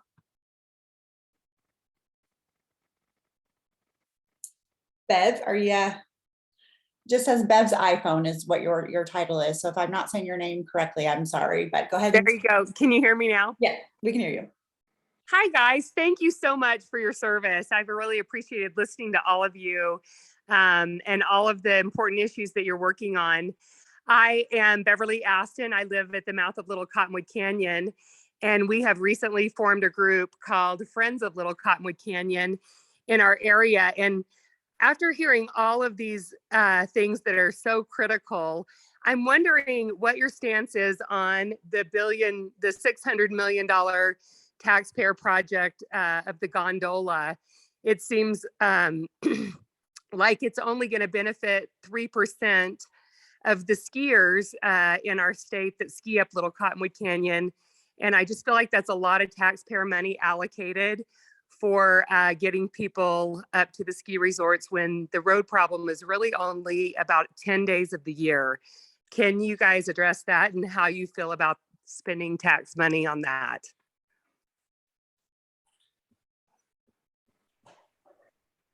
I can go first, or Robert, if you would like to go first. Go for it, Steve. Okay.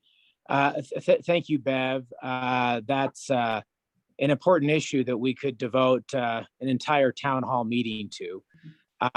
Just for those other people who may not be quite as aware of this issue, UDOT started with well over 100 different proposals that they've been studying to try to address the issues, particularly related to Little Cottonwood Canyon.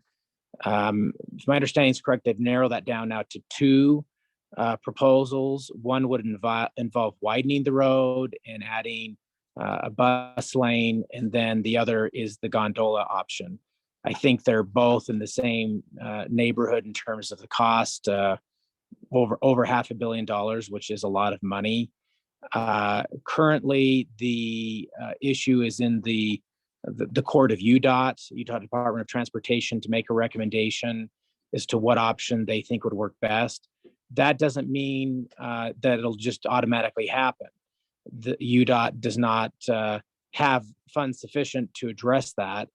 And one of the constant challenges we have as policymakers is a long list of societal needs and a relatively small bank account. As I've delved into different transportation issues, including putting a potential on-ramp and off-ramp in our area, the list of projects is lengthy. And these projects, just the rebuild of I-15 through Utah County years ago was over $1 billion. And since then, we've had to redo part of that because it wasn't even done right. So I will be interested to hear what UDOT has to say, and then how that works in terms of funding. You're right, it's a lot of money, and there's a lot of other road projects that could be done. And so it's an issue that we'll let the experts that have been tasked with this come back with their final recommendation. I think in the meantime, either way, enhanced busing services, as well as what the resorts are doing in terms of charging for parking, are issues that will help. My son was going skiing today, and I said, you'd better take the bus because you may not have a parking spot. And if they do, it's going to probably cost you $25. So we'll stay tuned on that issue. Robert? Yeah, thanks for the question. And so I have not taken a position on it, and I won't be taking a position on it. I think it's really important for issues like this for us to be listening to the experts and listening to our constituents. Excuse me, and I thought Steve, Representative Elenson said it really well. There are, there are many competing transportation projects throughout the state of Utah. Again, kind of going back to the growth, we're seeing record growth in the state of Utah, and that growth is having a lot of stress on our infrastructure. And whether it's I-15 or the Mountain View corridor, or we have a really big push to expand our commuter rail system. This certainly is part of the mix, but in my experience at the legislature, we sometimes get these requests for big lifts, and this would be a big lift that would help certainly help the canyons, would help Sandy, but it's it may not have as much of a statewide impact as something on I-15. And so it will be a heavy lift to get anything done. And so what I'm really going to be paying attention to is what the experts say. I mean, it'll be interesting to hear what UDOT recommends. And I don't know the exact timing. I think I've heard that UDOT may be making a recommendation sometime in the spring. So after they make that, if and when they make that recommendation, then it will go to the legislature to decide if and to what extent will fund the plan. So that will happen in the not in the 22 session, but in the 23 session. And I would guess that if there's a strong consensus among the experts and among the constituents, that we may be able to get something done, but it's going to be tough either way. And so if the legislature hears that that UDOT and the people of Sandy and the people of Salt Lake County and the state really want a certain direction, that's the way we're going to go. But if there isn't clarity, I could very easily see that the decision will be just to maintain our current status. And that really that's what's been happening. I've been in the legislature now, excuse me, going on 8 years. And we've been talking about Little Cottonwood Canyon for it's been over 8 years, but we've been talking about it for at least 8 years. And, we've talked about ski link and a train and a tunnel and all these different ideas. And we haven't been able to come up with a solution yet. I don't know what the solution is, but that's kind of where we stand. And I don't know that. I don't know whether the gondola will be the best one. I think also, Mayor, aren't you sending out a survey to get people a sense of that? So that will be very helpful too. So that's where I think it's just important for all of us just to be taking input and trying to figure out what people really want. Thank you. And if I can add, thank you for mentioning that you're willing to and open to listening to your constituents. Yes, there's experts in UDOT, but the most important voice is the Sandy residents, in my opinion. This is, I don't know if you can see this, sorry. There's a link on the Sandy website. Sorry, there we go. There's a link on the Sandy website. If you go to sandy.utah.gov, the front screen is the transportation survey. Please, if you live in Sandy, take that survey. It's intended to relay your concerns and your priorities to the people who are speaking to you today. So they are here to listen. Here's a tool available. It just takes a couple minutes to complete a very easy survey, and that will amplify your voice to our representatives. So thank you for being willing to listen. All right, well, I think that that wraps up our House member time. We really appreciate you guys joining us today and taking questions from our residents.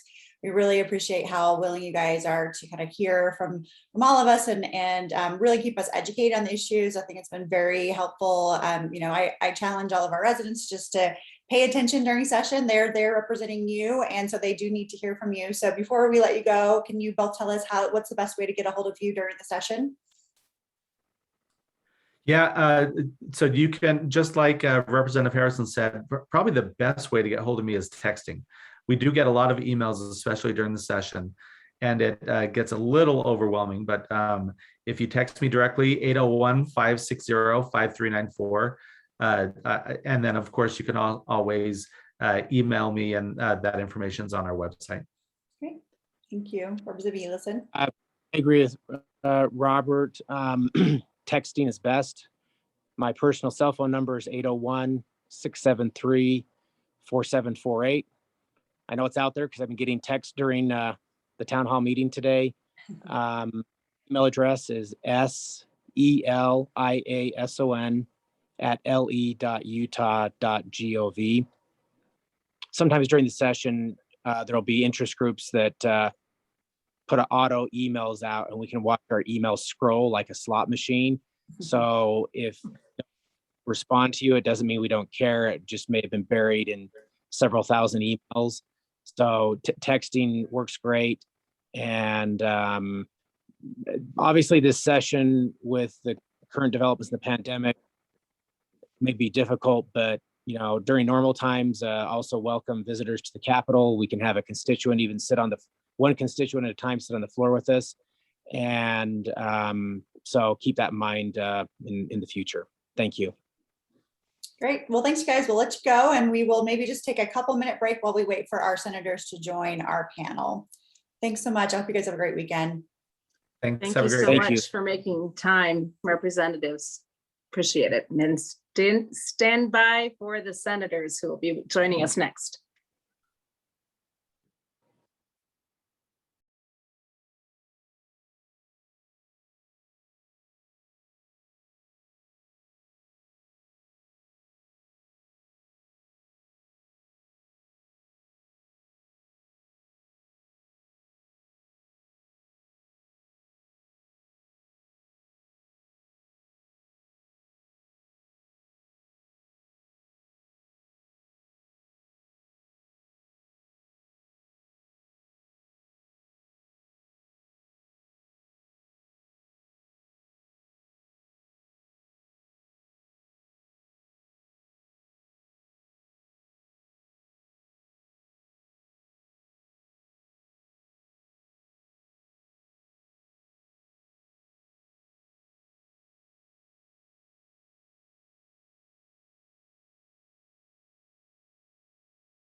Okay, it looks like we've got both of our senators on.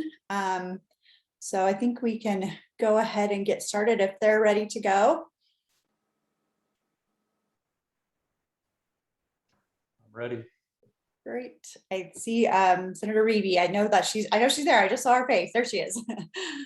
Welcome, senators. Thank you so much. We've had a really informative discussion so far with our House members, so we're really excited to get a chance to talk to you and hear what you're working on.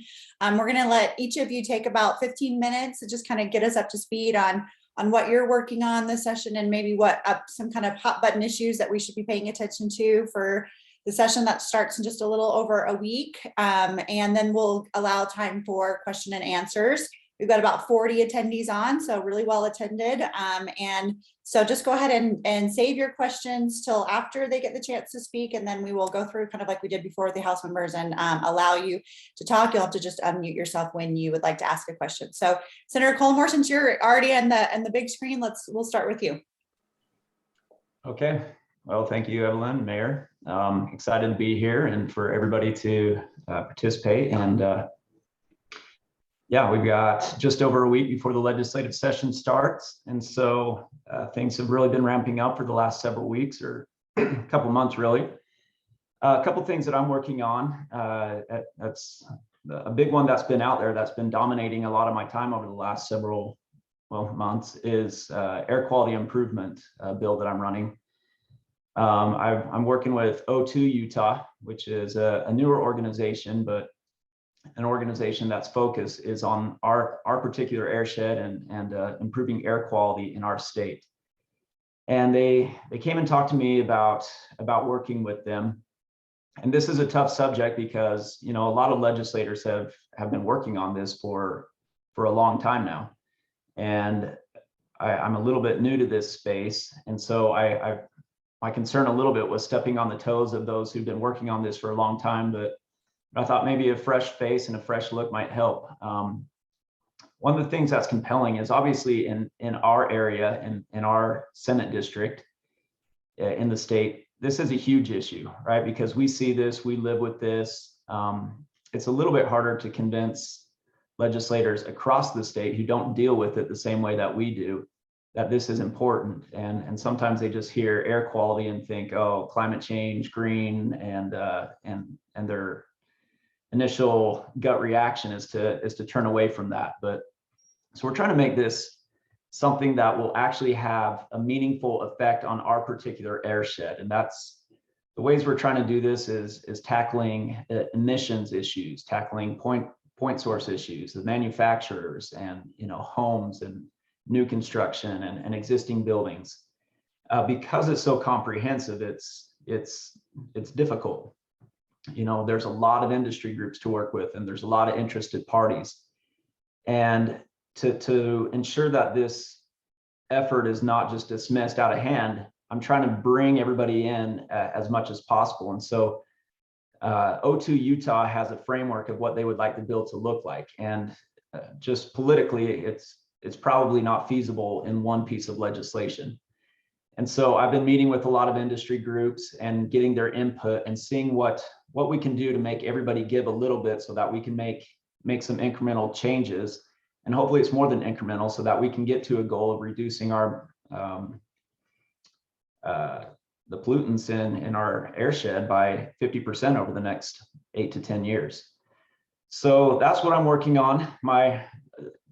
Just to be really open and honest about it, my concern is that I'm not going to make anybody happy. You know, O2 Utah is going to say this does not go far enough. This is not our framework. And some of my more conservative colleagues are going to say, what the heck are you doing? Like, why is this so environmentally friendly or whatever? But the reality is, I think we all care about the environment. Obviously, we all care about our air quality. We're stewards of this land, and this is an important issue. And even just from a political perspective, which shouldn't matter as much, this is if not the number one issue, it's one of the top 3 issues in our area, year in and year out. And even polling amongst Republicans, this is a huge issue. And there's a lot of focus groups that say we need to take charge of this. And so even though the legislature is dominated by Republicans, this is an issue that we need to own make some headway on. So to the extent I can, that's what I'm trying. We'll see how successful I can be, but hopefully I'll have a bill here. I've prioritized the bill, but still taking input. So it'll be a couple weeks before we actually have pen to paper and have some details on that bill. A couple other bills that I'm running. There's a consumer data privacy bill that I worked on a lot last year that protects consumers as to what data is being used by companies that collect this data and how it's being used, and options to opt out of that data collection and the use of that data. So I'm working that again. Over the past year, have been able to get a lot more input and a lot more buy-in from industry. And of course, these types of bills are starting to proliferate all over the country. And so we're trying to find that right balance between not being overly burdensome and definitely not being overly burdensome to new fledgling businesses that are getting into this, but also protecting consumers and giving them recourse and rights as to their data that's being collected. Another bill that's kind of fun for me is establishing blockchain property rights in the state of Utah. A couple other states have delved into this. Wyoming, surprisingly, is at the forefront of this. And Utah, we would like to be at the forefront of this blockchain and cryptocurrency thing. You know, I'm not sure if everybody's aware, but the commercial banking industry is really big in Utah because we have very favorable laws. And so we have some big commercial banks here in Utah that do a lot of business outside of Utah, but it's a good economic driver for Utah. And so we'd like to see the same with blockchain technology and establishing what those property rights look like here in Utah. And my initial reaction to this was, well, isn't that kind of the antithesis of cryptocurrency and blockchain technology? Like, you don't want government intervention? And the answer that I've got is, well, yeah, that's true. We want to avoid kind of the comprehensive federal type regulation and stuff like that. And that's why if we establish property rights in the individual states, it kind of sets up that framework a little bit better. So that's another thing I'm working on. That's kind of fun. I'm a newbie to cryptocurrency. I like to think I know a little bit about it, but you know, it's I'm learning, so it's fun. But I'll leave it at that for now, Evelyn. I've got a few other bills, but we may get to that. Yep, that's great. Thank you. No, and I think we all appreciate your work on the air quality. I know that is a very big issue and concern for all of us and our health. And so we appreciate you taking on that. It's a big, heavy lift, I know, and we appreciate you doing that. So Senator Reeby, we'll go to you now. Thank you, Evelyn. Thank you, Mayor, for being here. Thank you, Kirk, for running those bills. Kirk, I just want to say that those issues are really important to so many of us, and I'm here to support you in those. I think that even though we don't always agree across the state about these issues, having these conversations are so important. So thank you for doing that. One of the bills that I'm running that goes along with that is a food waste bill. In California, they just came up with a bill that provides more paths for you to recycle food waste. And so when we look at our food waste and we put it in the garbage can, it actually creates a lot of methane when it's being composted in our landfills. And it's kind of in the process that it's put in, it doesn't really compost. It just kind of sits there and emits methane. So I'm working on a food waste bill that would actually allow us to recycle food waste instead of putting it in the landfills. Since I'm a teacher, I'm working with some bills for school nurses and school psychologists. I jumped on the last meeting at the end and heard Representative Elison saying that school trauma is the gateway drug. And I would agree. A lot of our kids who experience trauma definitely have a higher risk of becoming of doing risky behavior. So I'm working on creating a smaller ratio of school nurses. Right now we have one nurse for every like 8,000 kids, and we're trying to cut that in half. So our nurses right now are really overburdened, especially during this pandemic. And they actually don't get to help our students very often. They're usually called in at, the most traumatic times or the most influential times in their lives. And they really need to be more present in our students' lives. Right now, our secretaries do a lot of that work in our schools. I don't know if you know that, but when we have all these kids with diabetes and allergies with anaphylactic shock. It's scary. So I think that this would be something that we could really work on to make a betterment in our schools. We're also trying to move the school's nurse program into the health community. And so it would be part of the public health community, and we make an office that was just dedicated to helping school nurses help students. I am working on a bill to bring more school psychologists and social workers into our schools. It's a part of a grow your own program that we have, and we're also going to just try to expand it.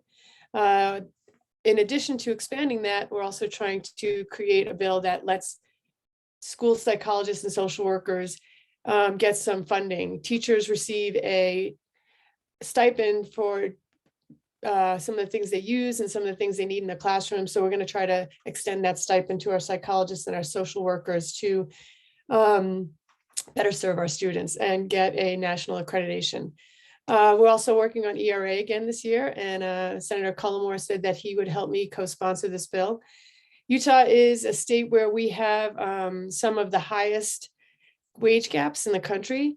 And I think it's really important that we have equality across all of our jobs and all of our experiences. And, it might not go anywhere, but I think it's worth the conversation and keep talking about. This is something we need to really work on as a state to make sure that we are all on the same page. And lastly, I'm working on a bill with talking about sex ed. Again, with trauma, we have a lot of students that are not aware of how to stop abusive behavior towards them. We have some of the largest rates of child abuse in the country. And I think that if we really help students understand what abuse is, they would know how to protect themselves against these acts. It starts with grooming, and then it escalates. And I've actually had some of the higher education institutions really want me to work on this bill because they are seeing some of these problems in higher ed. Our college students leave their homes and they go to these little microcosms of, cities, and they are involved in a lot of different behavior that they've had their moms or their dads or their guardians protect them. And now they don't really have that place to go back home to. They have to go back to their own dorm rooms. And so higher ed has actually supported this. What we're going to do differently this year is we're going to say it's an opt-in experience. So any parent that wants their child to opt into this, we can give them that choice that they can protect their students and they can protect their kids and they can get the conversation started in school. Because we should all be talking to our kids about this at home, but it's a hard conversation to have. I mean, I'm a teacher, and even with my own kids, when we start having this conversation, they're like, Mom, stop. I don't want to hear this from you. And I get it. I do get it. But we really need to have these conversations with our kids because the best way to protect yourself is to be knowledgeable about what's going on. So that's where I'm going. Awesome, thank you. This question maybe for both of you guys, and then we'll get to the resident questions. What do you guys see as maybe the hot button issues for this next session? We talked a little bit about the surplus with the House members and Great Salt Lake. So maybe, if there's some other issues you think, or maybe you want to expand further on some of those that I mentioned, that would be great. The surplus, I'll start. The surplus is definitely a hot button issue. It's hot because it's only for 3 years. I mean, we have all this money. We have all this money to spend in 3 years. It's a one-time money. And then we also have the federal money stimulus. So it's hard because it's hard to find a place where you can put one-time money. So in the last meeting we've talked about a lot of infrastructure. We have a lot of bridges, roads, schools, buildings that we can actually make sure they're safer. We did have an earthquake and we had some impacts to our schools. So hopefully we can work on the infrastructure. Starting programs and getting them up and running, and then keeping data to see which ones work and which ones don't. I think this is a really great time for us to be flexible and innovative. And maybe we can phase out some of the programs that weren't working and actually replace them with these new pilot programs that we start, because we do get stuck in our ways. I know in education, I have some programs, I'm like, why are we still doing this? And so we can figure out how to do it better and maybe replace it with something else. So surplus, Great Salt Lake. And then I think we're going to have some bills about health safety and public safety. We are losing, and we have a high turnover of our police officers and our highway patrol. So I think that's a really big, important thing that we need to work on. I know there's a couple of bills coming out about how we can provide better services for all of our citizens while keeping our police officers here in the state, because it's expensive to cycle through them. All right, thanks. And thanks, Kathleen, for your work and your bills. Some good stuff there, and excited to work with you on ERA, even though it may not go very far again. But I think this year she's right with the surplus. That's a big deal because we've got a lot of new one-time money, and there's even some ongoing money. The Executive Appropriations Committee has already decided to set aside a bunch for WPU increase and education growth. And so we're going to see not quite the same investment that we had last year, which is $500 million, but several $100 million again into growth, into education. There's likely going to be some tax cuts because of the surplus.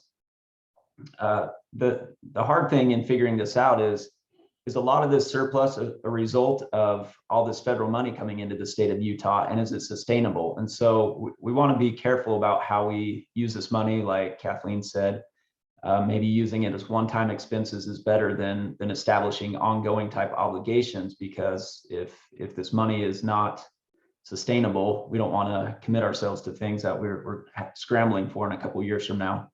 And so that's kind of the tricky thing right now, is a lot of industry, a lot of groups, and a lot of education and the various departments in the state know that there's a surplus, and so their demands are going to increase a little bit, and we've got to temper that, saying, yeah, it's here now, but let's let this play out and make sure that it's sustainable. And so frankly, the tax cuts that we're looking at probably won't be as big as some would like, but I think it'll be across the board. Last year we did 120 million, I think, $120 million in income tax cuts, but it was more targeted to military families, those on Social Security, and those that had some of the dependent exemptions that got overlooked in the federal tax reform. And so this will be a little bit more broad-based tax cuts that we're looking at. And so what that ends up looking like, I guess we'll see. A group that I've been a part of has been looking at just the JRI, Justice Reinvestment Initiative. That was implemented in Utah in 2015. And the thought behind JRI was, okay, the prison system is not the best place to rehab people that got into some sort of criminal activity as a result of addiction or something like that. And so can we offer a different path? Like, yeah, the hardened criminals, those guys should be locked up. But the guys that are getting involved in drug crimes and other crimes that, but for their addictions, don't pose a public and health and safety concern, can we offer a different path? And so that was, that's a rough overview of what the JRI was supposed to do.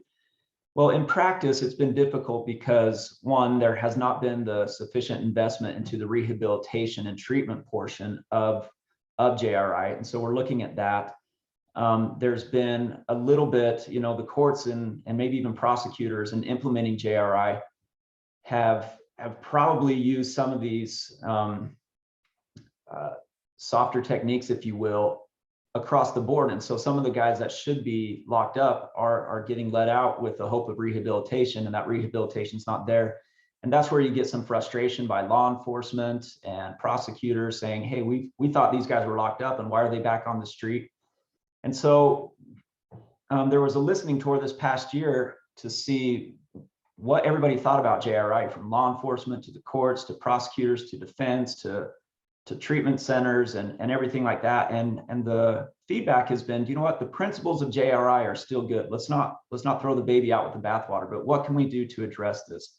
And so there's probably going to be 4 or 5 bills addressing JRI this year. And the one that's most important is getting all the data we need to really address this, and getting everybody on the same page as what data we need to collect. And so it's difficult because each law enforcement agency is independent. And so trying to get them all on the same page is difficult. And then you've got resource issues, and what Sandy City may be able to do and afford is different than what Gunnison may be able to afford. And so we're trying to tackle that. But I think I think there'll probably be a flavor of JRI just to this session, just because of the nature of it. And then that there are 4 or 5 bills running that will address this. And so it's important. I think hopefully we can address some of the frustration of law enforcement, some of the frustration of prosecutors, but also, you know, the defense attorneys that are seeing this not work for their clients and stuff like that. And making sure that another concern we've heard is that the stick is not big enough to force people into these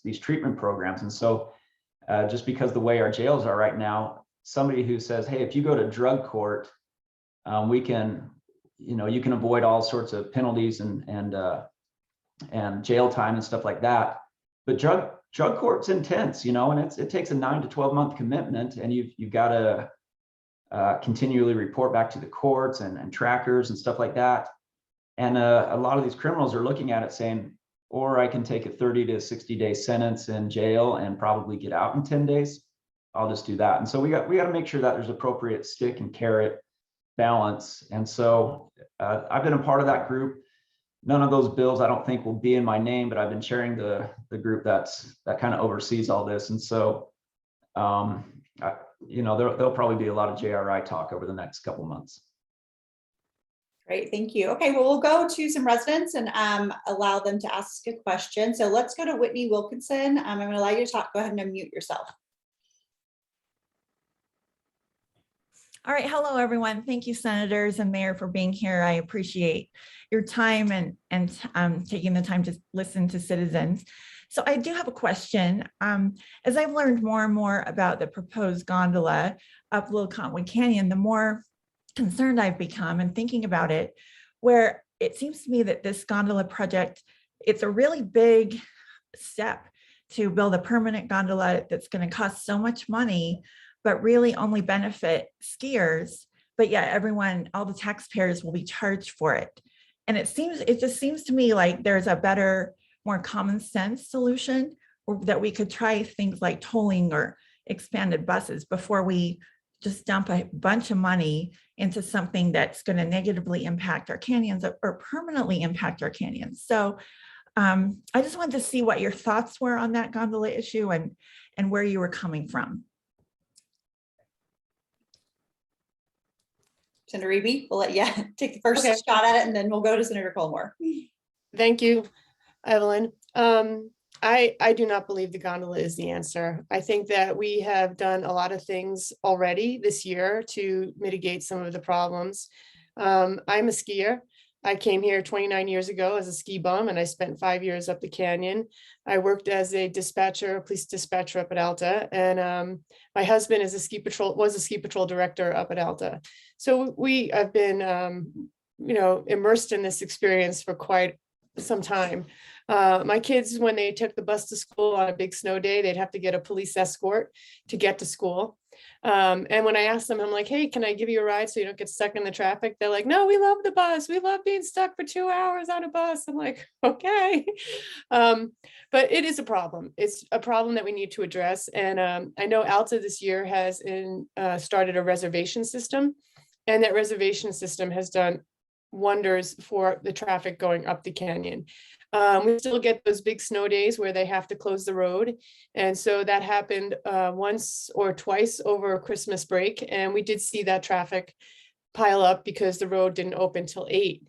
But our skiers are doing a great job trying to get the message out there. The road was going to open at 8, but the ski area wasn't going to open at till 11. And yet we still had people on the road at 8 o'clock. So we have to do a better job still at providing that information for our tourists who come here.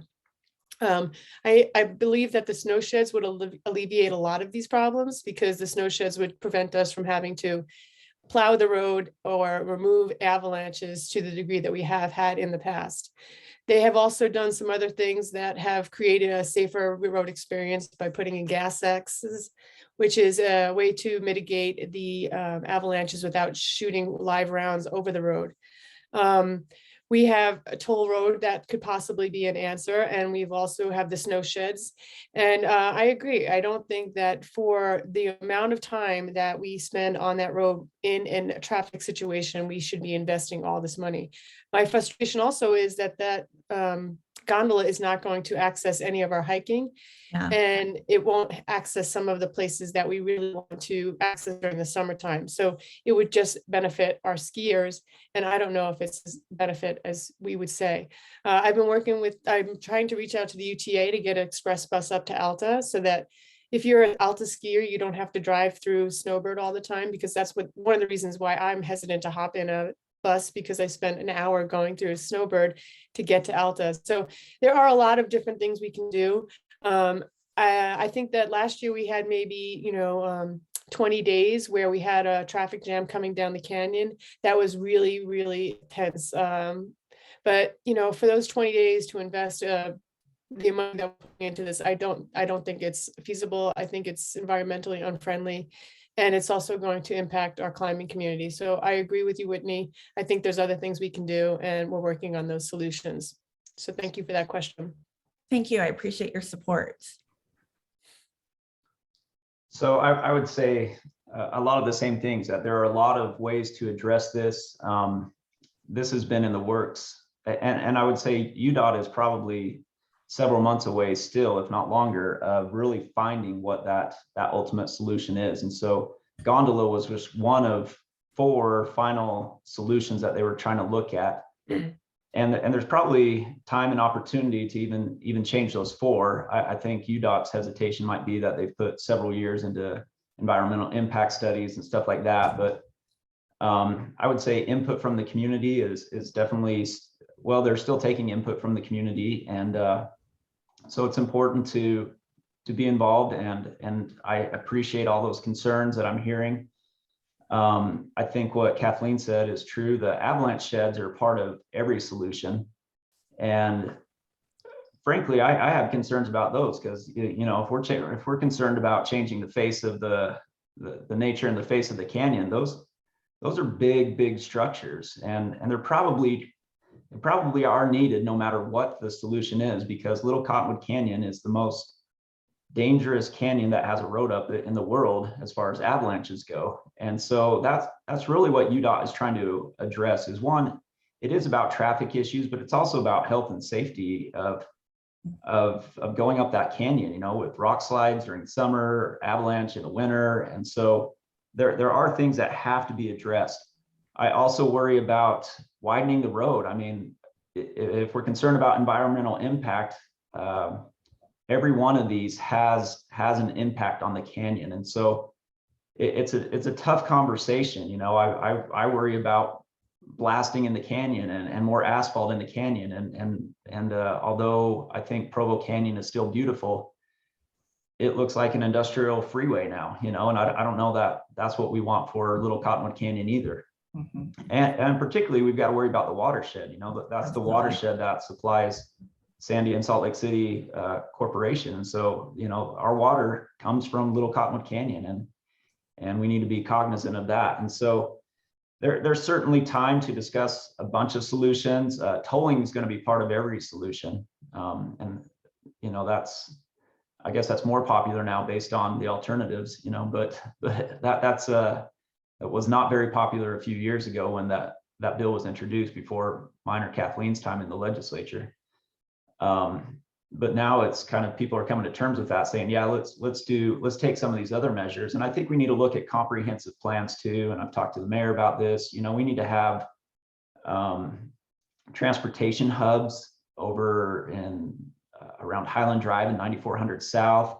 We need a transportation hub over at the gravel pit and Big Cottonwood Canyon, because no matter what the solution, those are going to be key to helping with traffic problems and congestion problems and safety problems. So I would just say it's a work in progress. A lot of it's in UDOT's hands,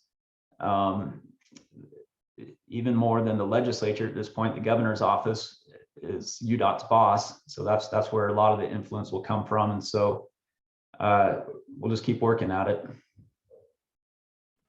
Thank you. Okay, we will go to Janet Wade now. I'm going to allow you to talk, so go ahead and unmute.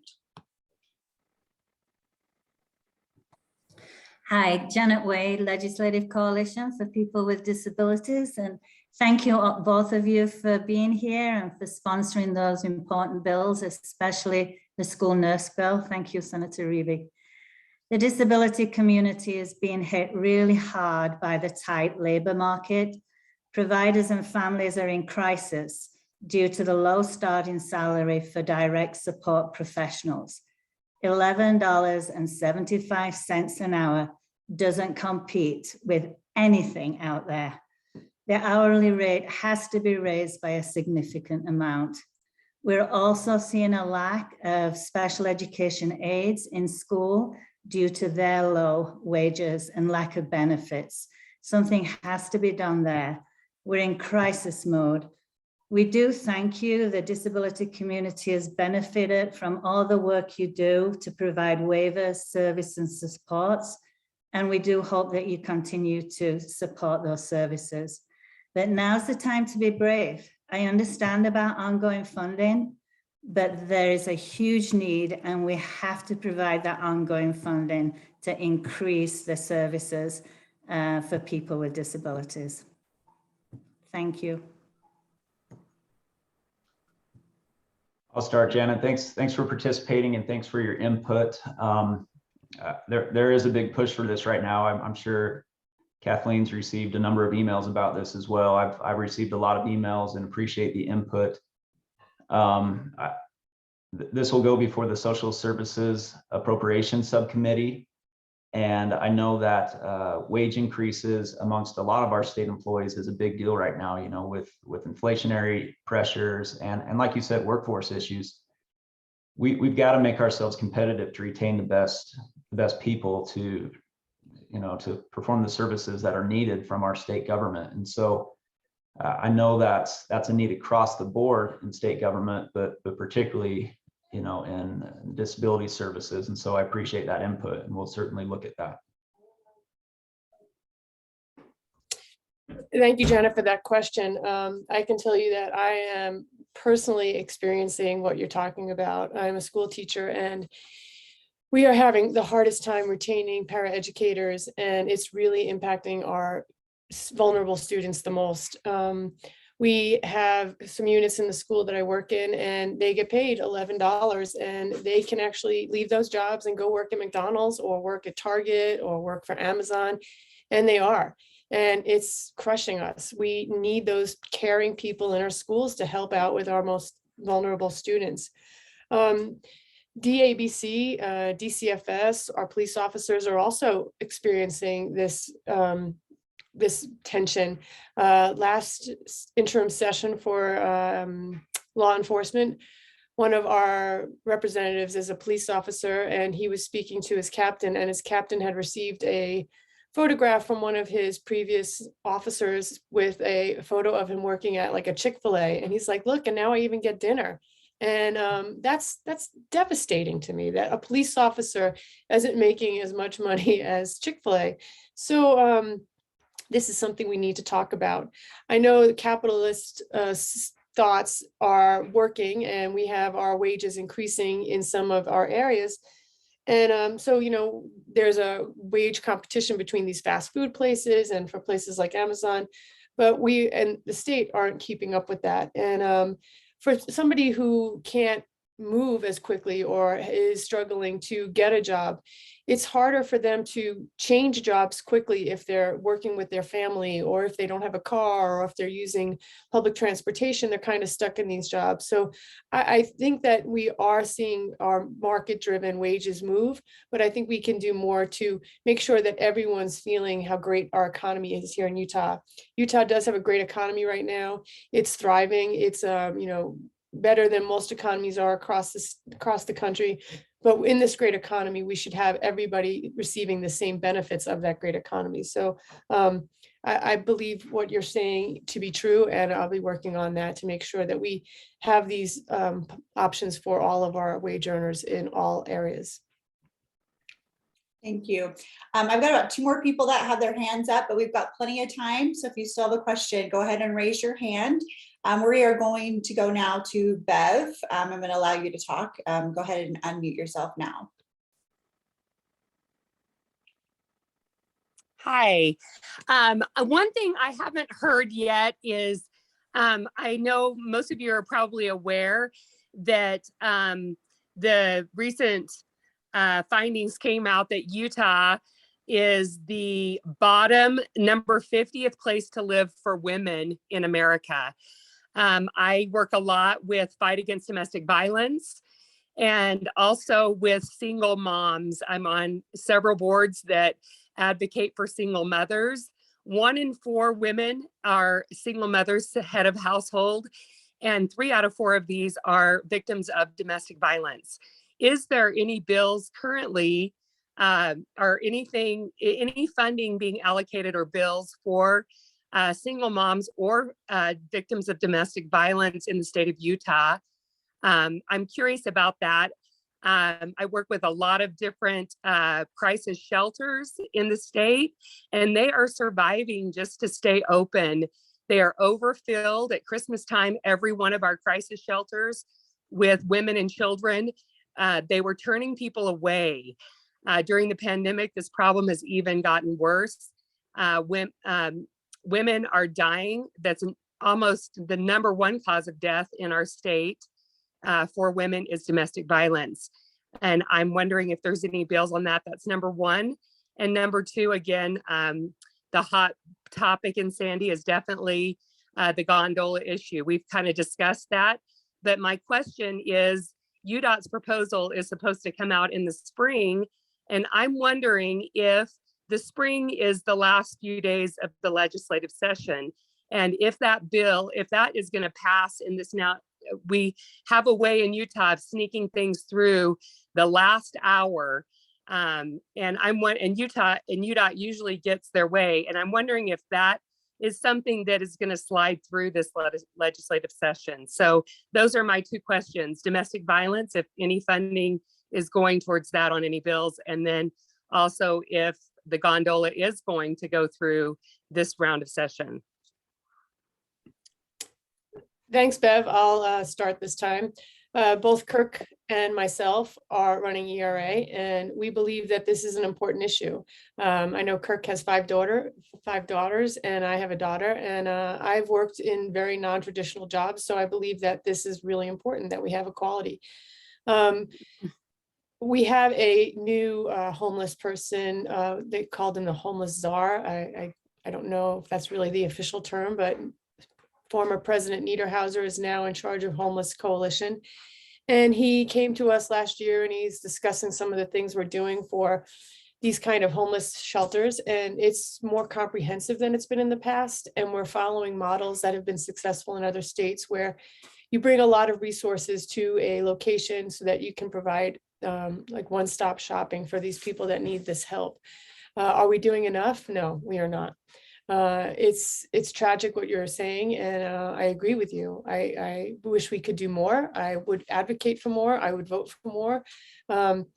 We really need to serve these people better, and we also need to help them before we get to this point. We need to provide situations where they feel safe leaving their abusers, and we need to put things in place to make sure that when they do leave their abuser, we don't have them being dragged back into that situation, which we know it's, I think, an average of 7 times somebody has to reach out for help before they actually leave their abuser. As far as how to prevent this, you know, education is the key. And so hopefully we can start providing us with better information about how we can prevent ourselves from getting into these situations. And then to the gondola point, I think that the EIS study has been going on. I know that I've been to probably 20 meetings about the gondola and how that's going to move forward. I don't think that the EIS study has been completed where we've had all the input.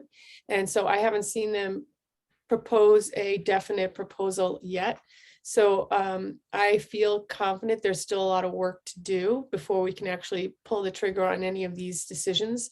So please keep attending those local meetings. Please keep reaching out to UDOT because we have not seen any overwhelming support for the gondola in local areas. When they do these studies, they actually have a lot of people submitting content from outside of the state of Utah, which, you know, as a tourist, you do have a right to say how federal funds are spent. But I think the people that live here are impacted the most need to also weigh in as much. So thank you, Bev, for that question. And please reach out to me if there's anything that you would like to see run, or if there's something that you think we should be doing differently, because I would love to hear your input personally. Thank you. So money from the state can come in a couple different forms. You can run a bill that has like policy ideas, and then there's a fiscal note attached to support those policy ideas.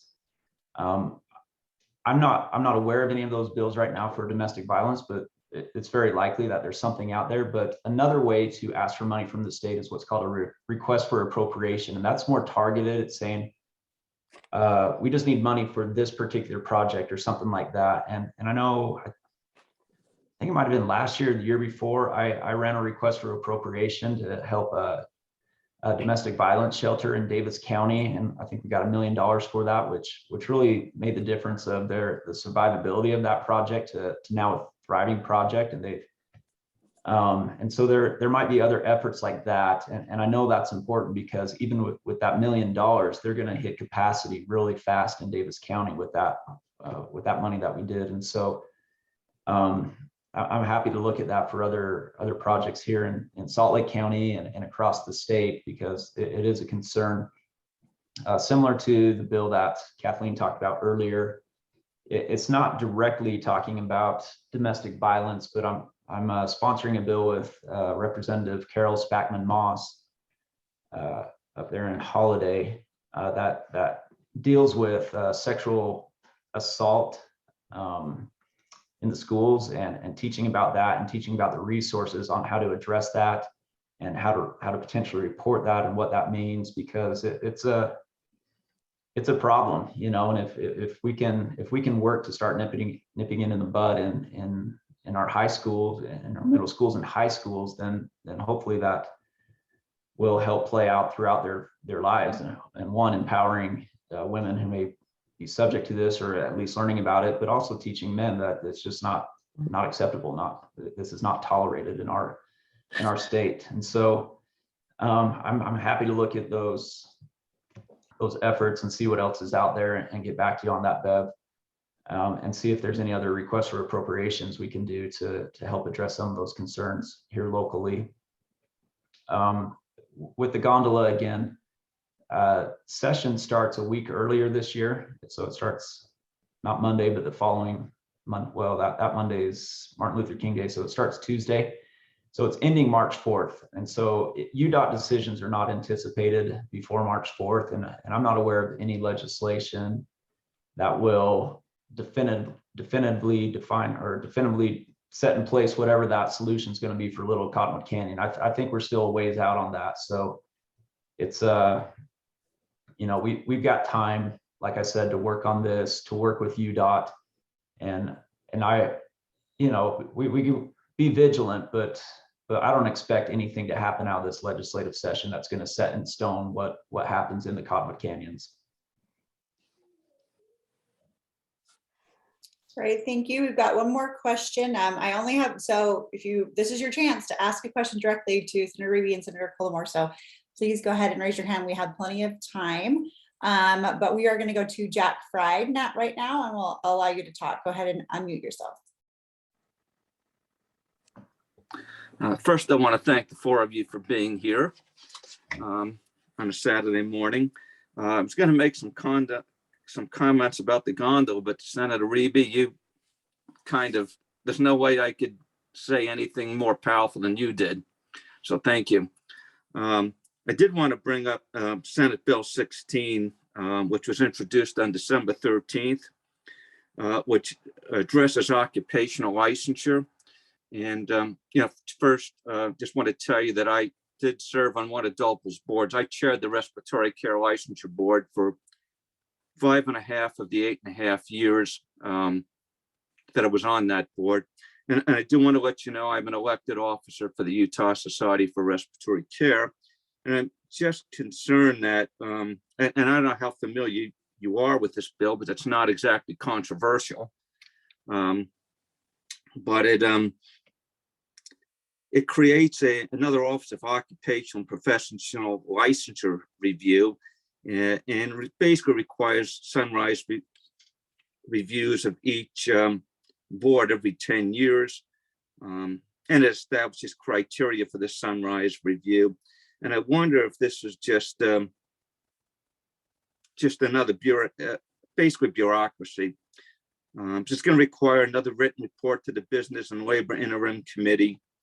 And I'm not sure what it's really going to accomplish right now. I think DOLPO has done a pretty good job maintaining this control of professions and making sure that constituents are safe, whether they be patients or people hiring contractors. And wonder what your thoughts were on that bill. So I'll start with this, Kathleen. And I was not familiar with this bill. I just pulled it up and I'm just kind of looking it over. So this is first blush reaction. I agree with you that I'd be a little bit hesitant to just create more bureaucracy and more red tape. However, I think by creating a new office, I think it's actually trying to do the opposite and saying, listen, sometimes we're in Utah, we're always trying to balance the health and safety of the public versus the right of people to do whatever occupation that they need to do to support themselves and their families. And we don't want to create too high of a bar of entry, or too big of barriers of entry into any particular profession, so long as it doesn't affect the health and safety of the community. And so I think what this office is looking at is DOPL does a good job, and DOPL implements the laws, but it's not DOPL's place really to advocate for what licensure may be needed or what licensure is outdated and stuff like that. And we get numerous bills every year saying there should be a tweak to this license, or there shouldn't be a license for this, or there should be a license for this, or these people should be able to do this, which is in a higher certification. And so, I mean, this is something we deal with year in and year out, and there's multiple bills. And the reality is, as legislators, we're lay legislators, and we have a pretty good idea of the field of expertise within what our day job is. But outside of that, we're having to defer to other groups. And oftentimes we would like to defer to some neutral party to say, no, this seems appropriate. And DOPL's position is not really to advocate one way or the other. It's to implement the laws. And so I think what this first blush, I just looked it over when you talked about it. I think the intent of this office is to be that neutral third party saying, no, we think this licensure is necessary, or we think, technology's change and let's review this every 10 years. We think that because of technology, it's not necessary to do this anymore, or maybe a new certification is required. And so it'll kind of be that neutral party to balance the competing interests. Even this year, for example, we're going to have a fight between the ophthalmologists and the optometrists. Optometrists want to be able to perform certain procedures that have typically been within the exclusive purview of ophthalmologists. And their argument is, well, new technology allows us to do this without the several years of medical training that you have to go through. And, that's some serious stuff, when you start messing with people's eyes, that's serious. And so it would be nice to have some neutral party that can say, no, we've looked into this and we think a particular license or certification is necessary to do this or is not necessary. And so that's just an example of what I think this is trying to do. And I would have to look into it more and probably talk to the sponsors more, but that's my first reaction. Thanks, Kirk. I just looked at it as well. And we do have sunsets on lots of bills and lots of procedures in education and in lots of different fields. I'm glad that Senator Cullimore brought up the optometrist conversation, because this is something that we have seen in lots of different occupations with licensing and DOPL. And there is an effort to deregulate a lot of things right now and to take licenses away. And I am not in favor of that. I believe that we have to regulate a lot of industries to keep people safe. I think that this is an effort to put in some guardrails for how we look at these regulations to make sure that they are not overburdening our industries, but also providing a path for people to get these licenses.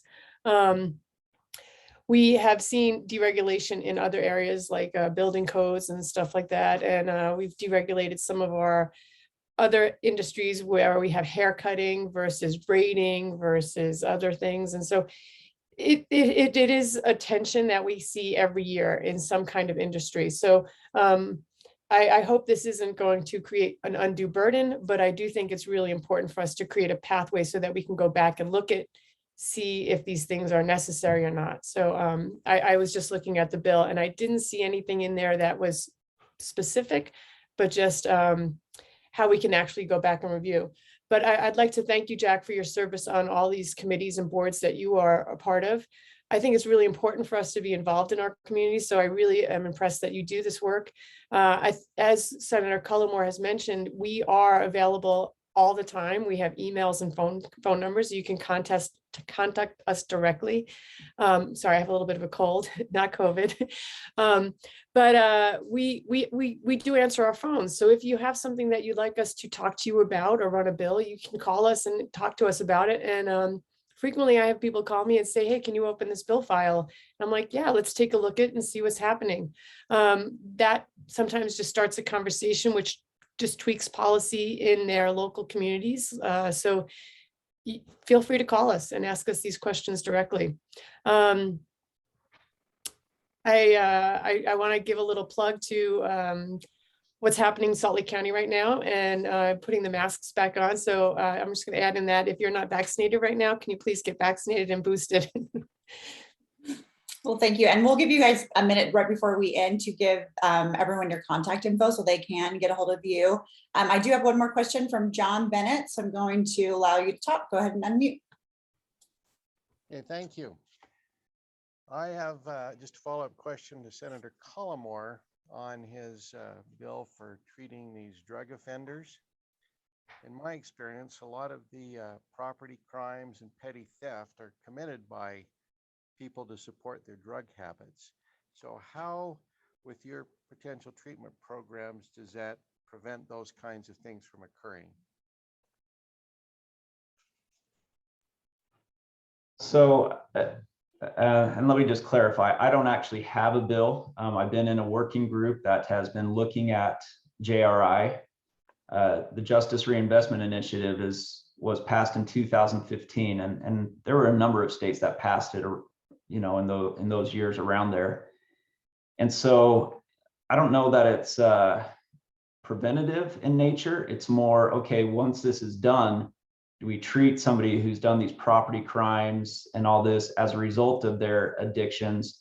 Do we treat them the same as somebody who just went out with malice and lit a building on fire because they're mad at somebody, or, you know, something like that, as opposed to, hey, this is a result of their addictive behavior? And so the treatment is after and not preventative when you're looking at just at the Justice Reinvestment Initiative. And that's not to say that addressing these issues before and mental health and addiction before is not important.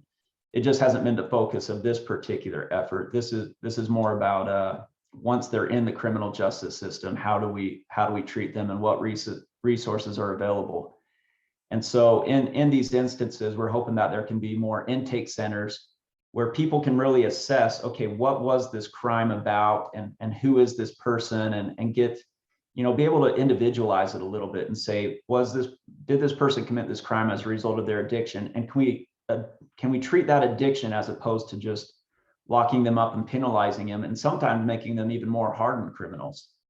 And so that's more what this whole initiative is looking at. But as far as preventative stuff, that's outside of the scope of this effort. But that's not to say that it's not trying to be addressed in other areas or other avenues.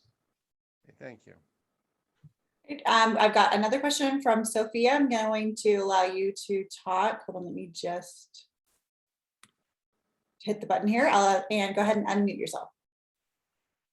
Hi, yes, I really love this, the way you guys have done the Zoom and being able to speak with you all.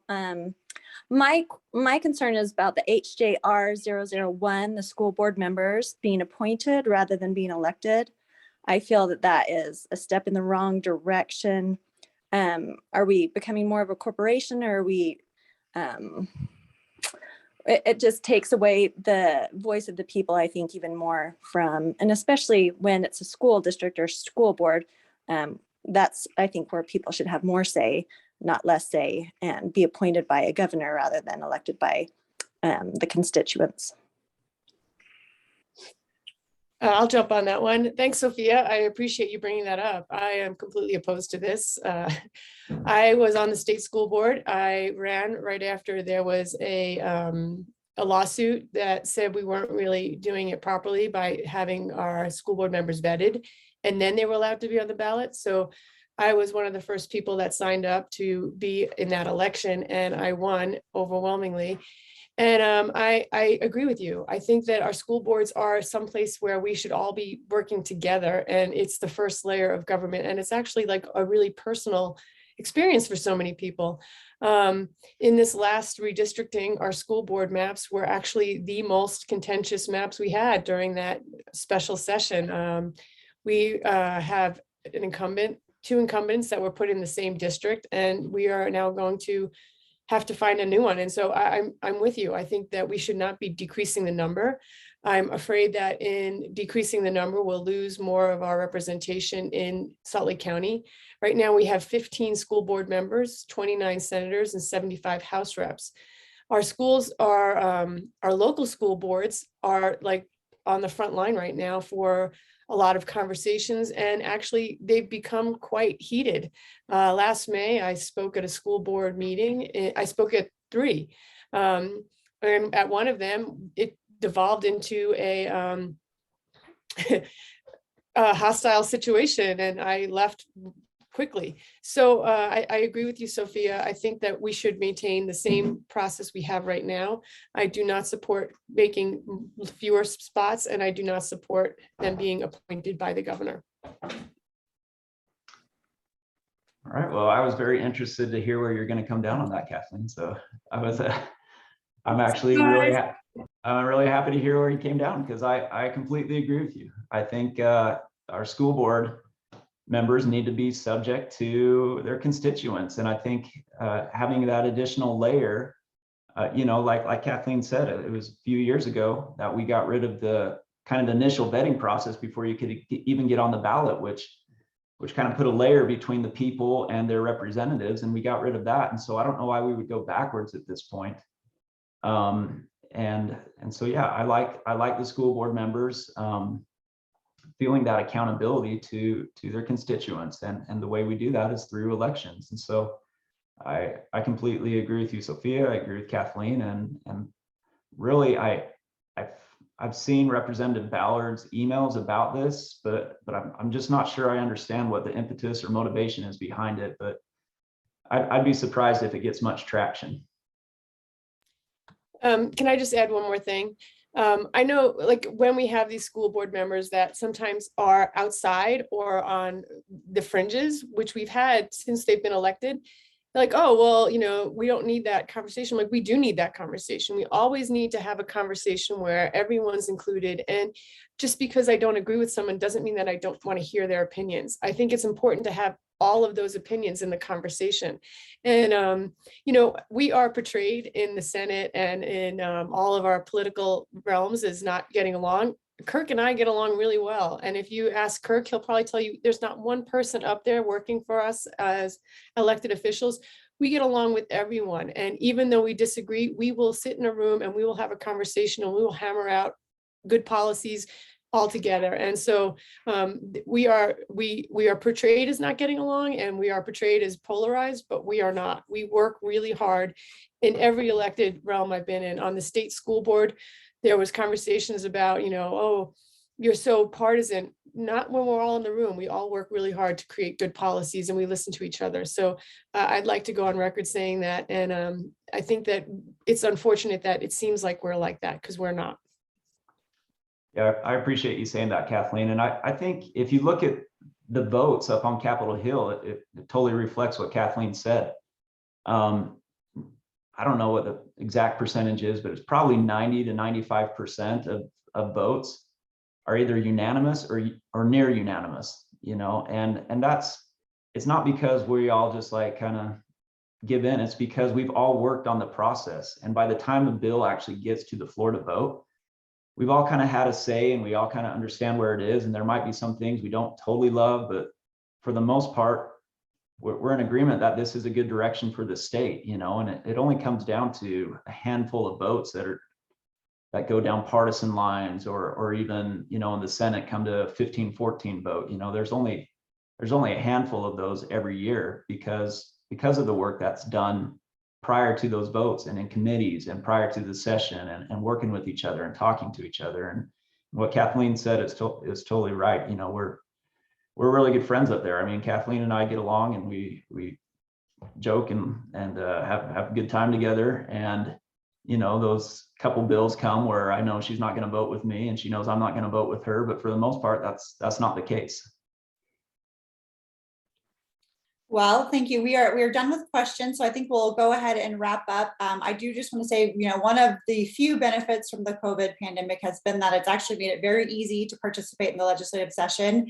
Everything is online now. You actually don't even have to fight for parking at the Capitol. If you wanted to weigh in on these bills, you can actually do a similar to kind of what we're doing today and Zoom in and have your voices heard on each one of these bills. So I would encourage all of our residents to do that. And I am going to put it over back to our mayor to close us out. And thanks so much again for joining us today. Thank you, Evelyn. Thank you, Senator Reeve, Senator Cullimore. Wow, what a great discussion we've had today. I want to thank our most important participants today, our Sandy residents. What a wide range of issues you've brought to the discussion. I was taking a couple notes. We've covered water conservation, canyons transportation, fireworks, vehicle safety, education, mental health, protecting our healthcare workers, public safety employees, healthcare needs. That shows how relevant government is to our everyday lives. And it is so important that our city representatives and our city residents have representation on the state level. And we've had a great opportunity today to connect with our state leaders. I can't say it enough. It is so easy in Utah to connect with our state representatives. Sometimes we feel that elected officials and government leaders are remote. No, we are here. We live in the community. We shop at the grocery stores. We get our gas at the same gas pumps. Our representatives are very accessible. I know this even before I came to public office.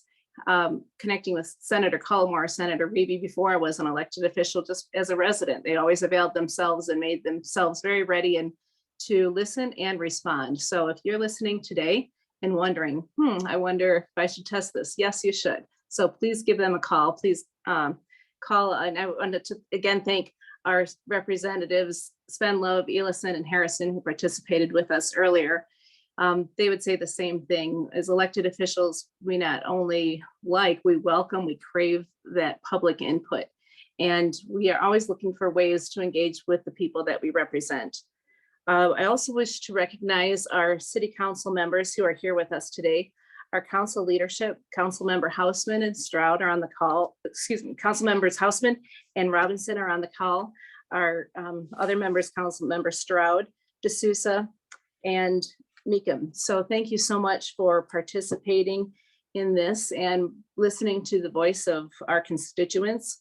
I want to mention two current topics. The Canyons Transportation Survey for Sandy residents is available online on the Sandy website. Just go to sandy.gov, sandy.utah.gov, and you'll see it right at the top page.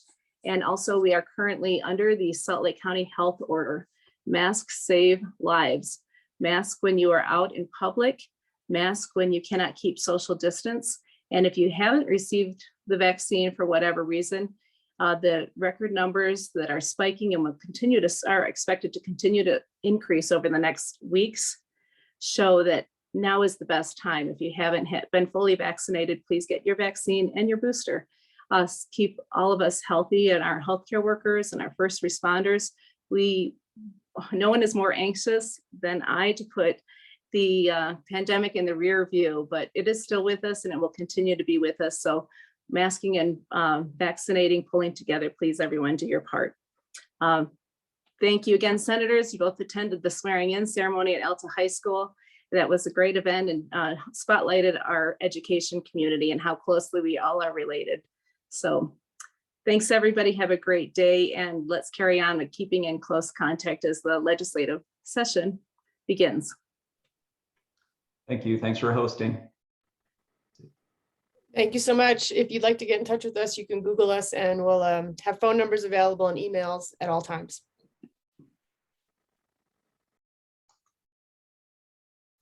All right. Well, thank you so much. We have a great weekend. Thanks for participating, and good luck at the session, you guys.